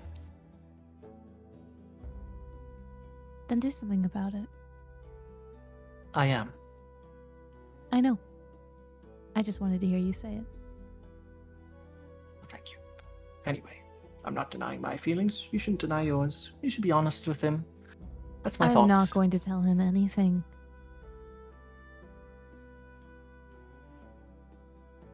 Naz, I'd just rather also not have to deal with whatever awkward tension comes of a rejected confession in the middle of a wasteland where we're all fighting for our lives to survive. You don't think he loves you too? No. I think he does. I can do some recon for you if you'd like. Him can You have, don't have to. That is so suspicious. a boys' night, as it were. A A man's boys' night. If you want to have a man's night, you're welcome to, but you have to invite Drex. Sabaeus is not included. Well, I don't know if Sabaeus would want to be included on boys' night, but you can see. True. And I don't know. I don't think Prim can double dip. They have to choose one. Okay. I think that may be up to them to decide. But I know, I'm kidding. I just meant you can't go to both boys' night and girls' night. It's not fair. some Just people get alternate special privileges. schedules. I'll keep an ear out, and obviously I'll work to get the others checked. I'll even drag Karopi out of their home to make sure they're well tended to. That'll be an interesting conversation, considering our last one, but oh well. Thank you for the wonderful stroll. I suppose we can still get drinks. Let's get drinks. I can tell you all about my hypothesis on exactly why Zeke would not reciprocate. I think I'm more of a petulant child Ooh. than... I'm pretty sure, Naz. I'm pretty sure. So I'm not gonna.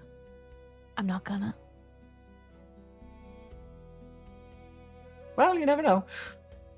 I am an intrusive force in his life that appeared one day. He is one of the first good memories I have.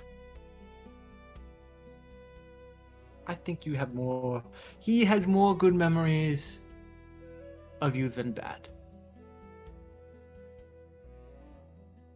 I Work trust together that. every day. You still work together. You work together in a damn orphanage every day. So, We do. I just...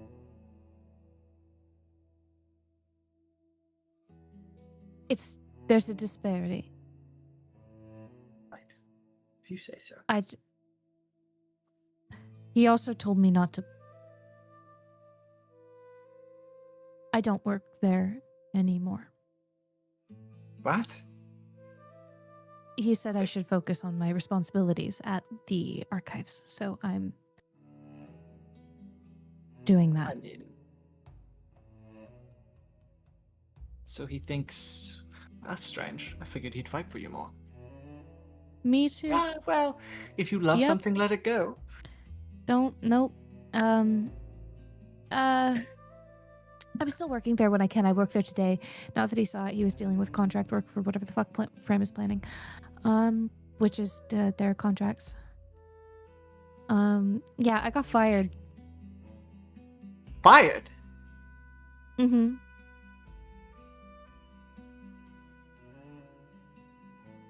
Very gently.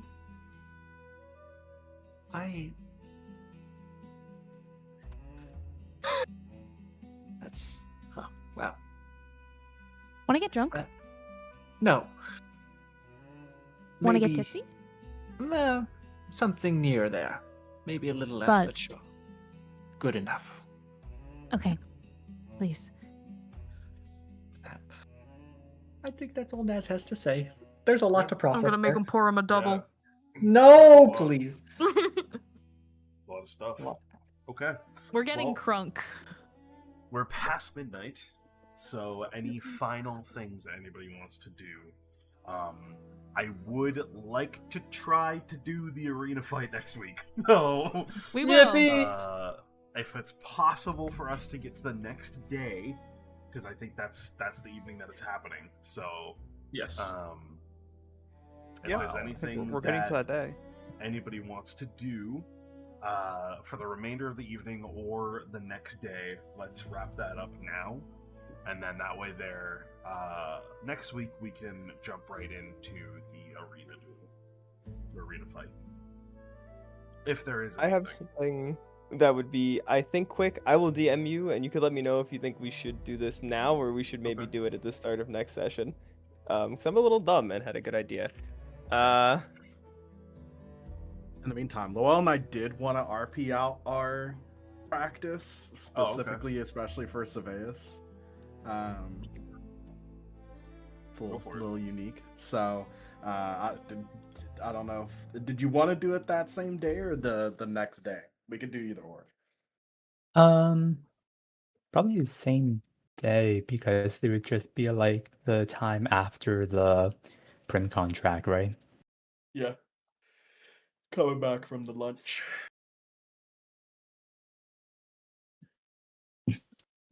Okay. I'll find you wherever you're at. Applebee's.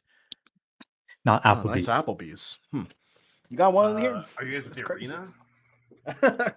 I'm assuming he's at the arena. So Yeah, that's at the where I arena, go back to the looking training for. areas, maybe. Okay, cool. I'll continue this ambiance then. Cool. All right. What kind of practice are we looking into? I don't know what you do. You just lift weights?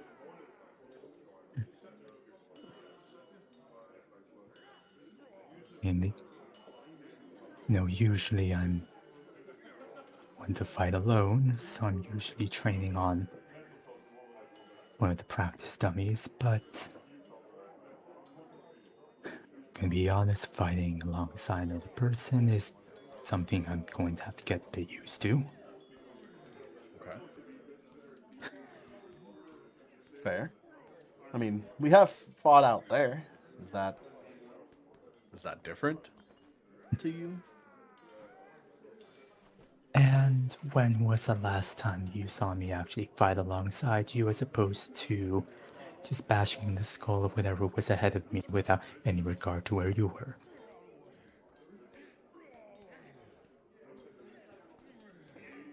Fair. But well, I mean, I felt like towards the end of that last one thing, it felt like you tried to draw attention towards yourself. It at least appeared it to me. That counts, I think. Come on. We both know that if one of us has to take a hit, you're gonna be the one that's better at taking it. Fair. But you still got its attention, and that's what matters.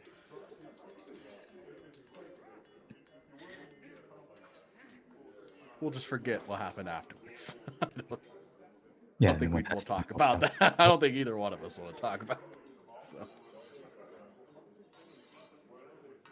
Well, in any case,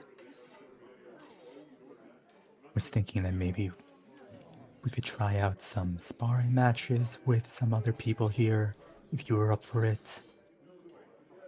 Sure. Just get a bit used to actually working with your fighting style as opposed to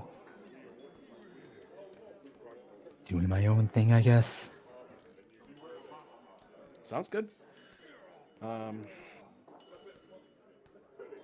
feel like it might be better for me to compliment you. Because I feel like with your driving force, as long as I can be in a position to, if you get targeted, be there to do something, might help. I don't know. I don't really think of it. I just kind of let it go, let it ride. Well, hopefully after today you'll be able to keep up with me. Okay. We find 2 people for us to spar against then. Sounds good. I would like for the 2 of you to make a roll for me. Yes. During your training. For Zeke, it's going to be an instinct reaction roll. For Sabaeus, it's going to be an agility reaction.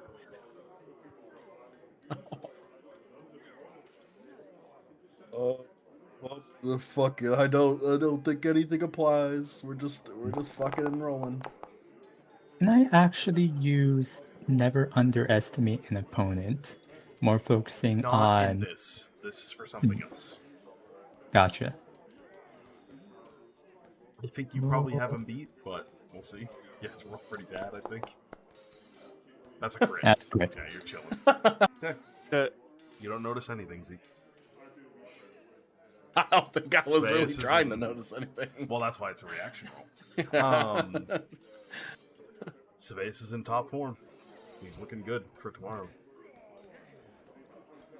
That's what I would expect out of him. So cool. There would be one small bit of banter that Sabaeus would weave in into any conversation that occurs during this day. Okay. He would just bring up, oh, by the way, just a quick thing about this. She seems rather protective of you. So,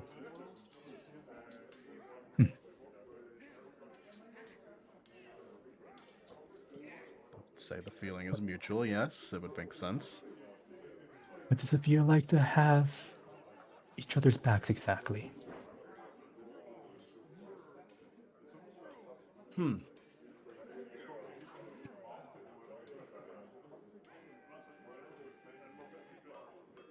After seeing what she's capable out there, I think we complement each other extremely well.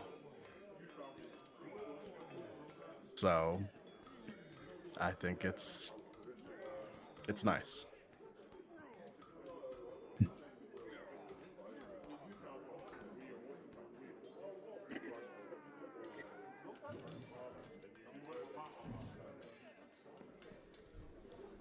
Yep, still getting used to fighting alongside of other people. But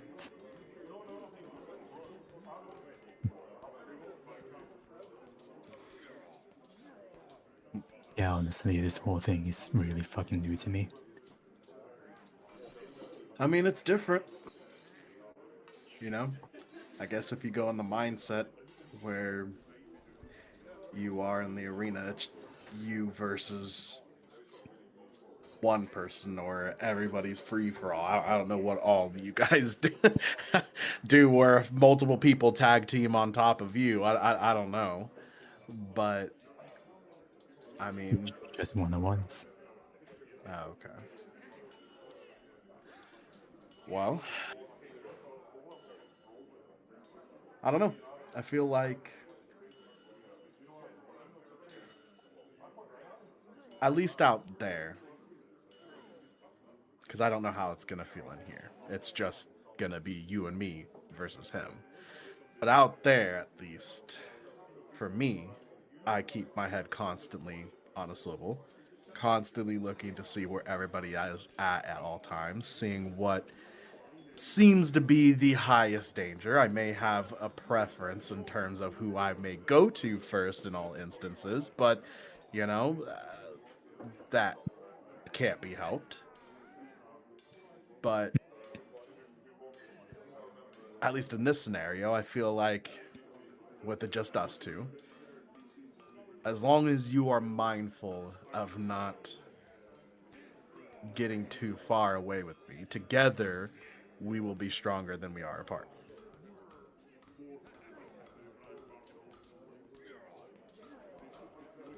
Keep that in mind then. But that does remind me. That did sound quite a bit upset when talking about you going down. Didn't say anything about when I went down, so Upset at me? no, just no, not you, or that the thing that knocked you down, whatever that word was called. Guess that makes sense. I mean, if the shoe was on the other foot, I would probably say I'd be in the same position. Granted, I'm not gonna let that happen, but if it was, I mean, I would probably be pretty pissed off at whatever that thing is. That would make sense.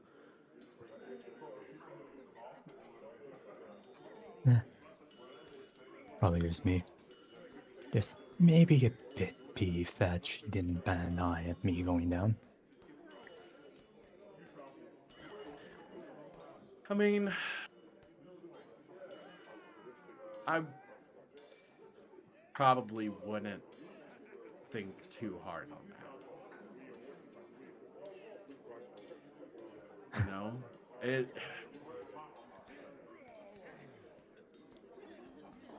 I bet she cared to some degree, but obviously,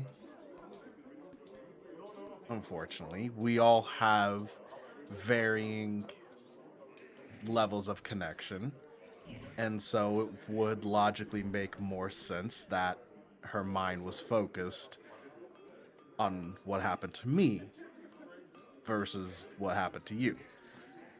But that's not to say that she probably doesn't care. I guarantee she cares.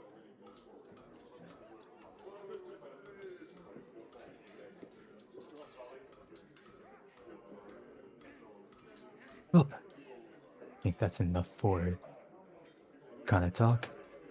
Ready to continue the training? Absolutely. And yeah, they would just continue training, doing some light sparring. All right. Okay, cool. Hyler, I think we're gonna save your thing for next time. That's perfectly fine. Because I think I'm it's cool with gonna that. be more complicated than we Yeah. have time for. I'm cool with that. It'll be a fun surprise for the start of next session. But anything else quick that anybody has?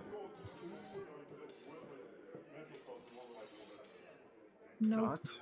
That, I think that's where Nada. we'll call it. Cool. Next Good week. Everyone in session. my fucking business. Leave me alone. Why do you tell everybody your business? Because she's like that. That's true. Hello? That's true. Her fucking experience is literally just Yep. bleeding At hard least on my be sleeve. glad that Hello? Sabez didn't just say she would kill for you. It was instead just she cares a lot for you. Hey, I think she might be a fucking freak. You I think the reaction would have been still the same, because I think he wouldn't have thought it as a crazy degree. He'd be like, Yeah. no, well, I mean, well, yeah. Who wouldn't kill the thing that killed somebody that they care about? Duh. Yeah. Like, Duh. I do love that Tess just being here. You're saying to Nat is I get it feelings of wanting to just straight up murder people, and then in Sabeas and Zeke in the background talking about it. That's completely normal, right? Yeah. Yeah. For sure. All right. I'm going Is to chat gone? Chill like that. Not yet. I'm going to end stream now, though. Chat, we'll Bye, miss chat. you. Bye, Subscribe to the chat. Patreon. Love you. Yeah, the Patreon cut's coming out soon. Today we're going to be talking about if everyone was oiled up, specifically only Saveus and Zeke, who would win in a sumo match. True.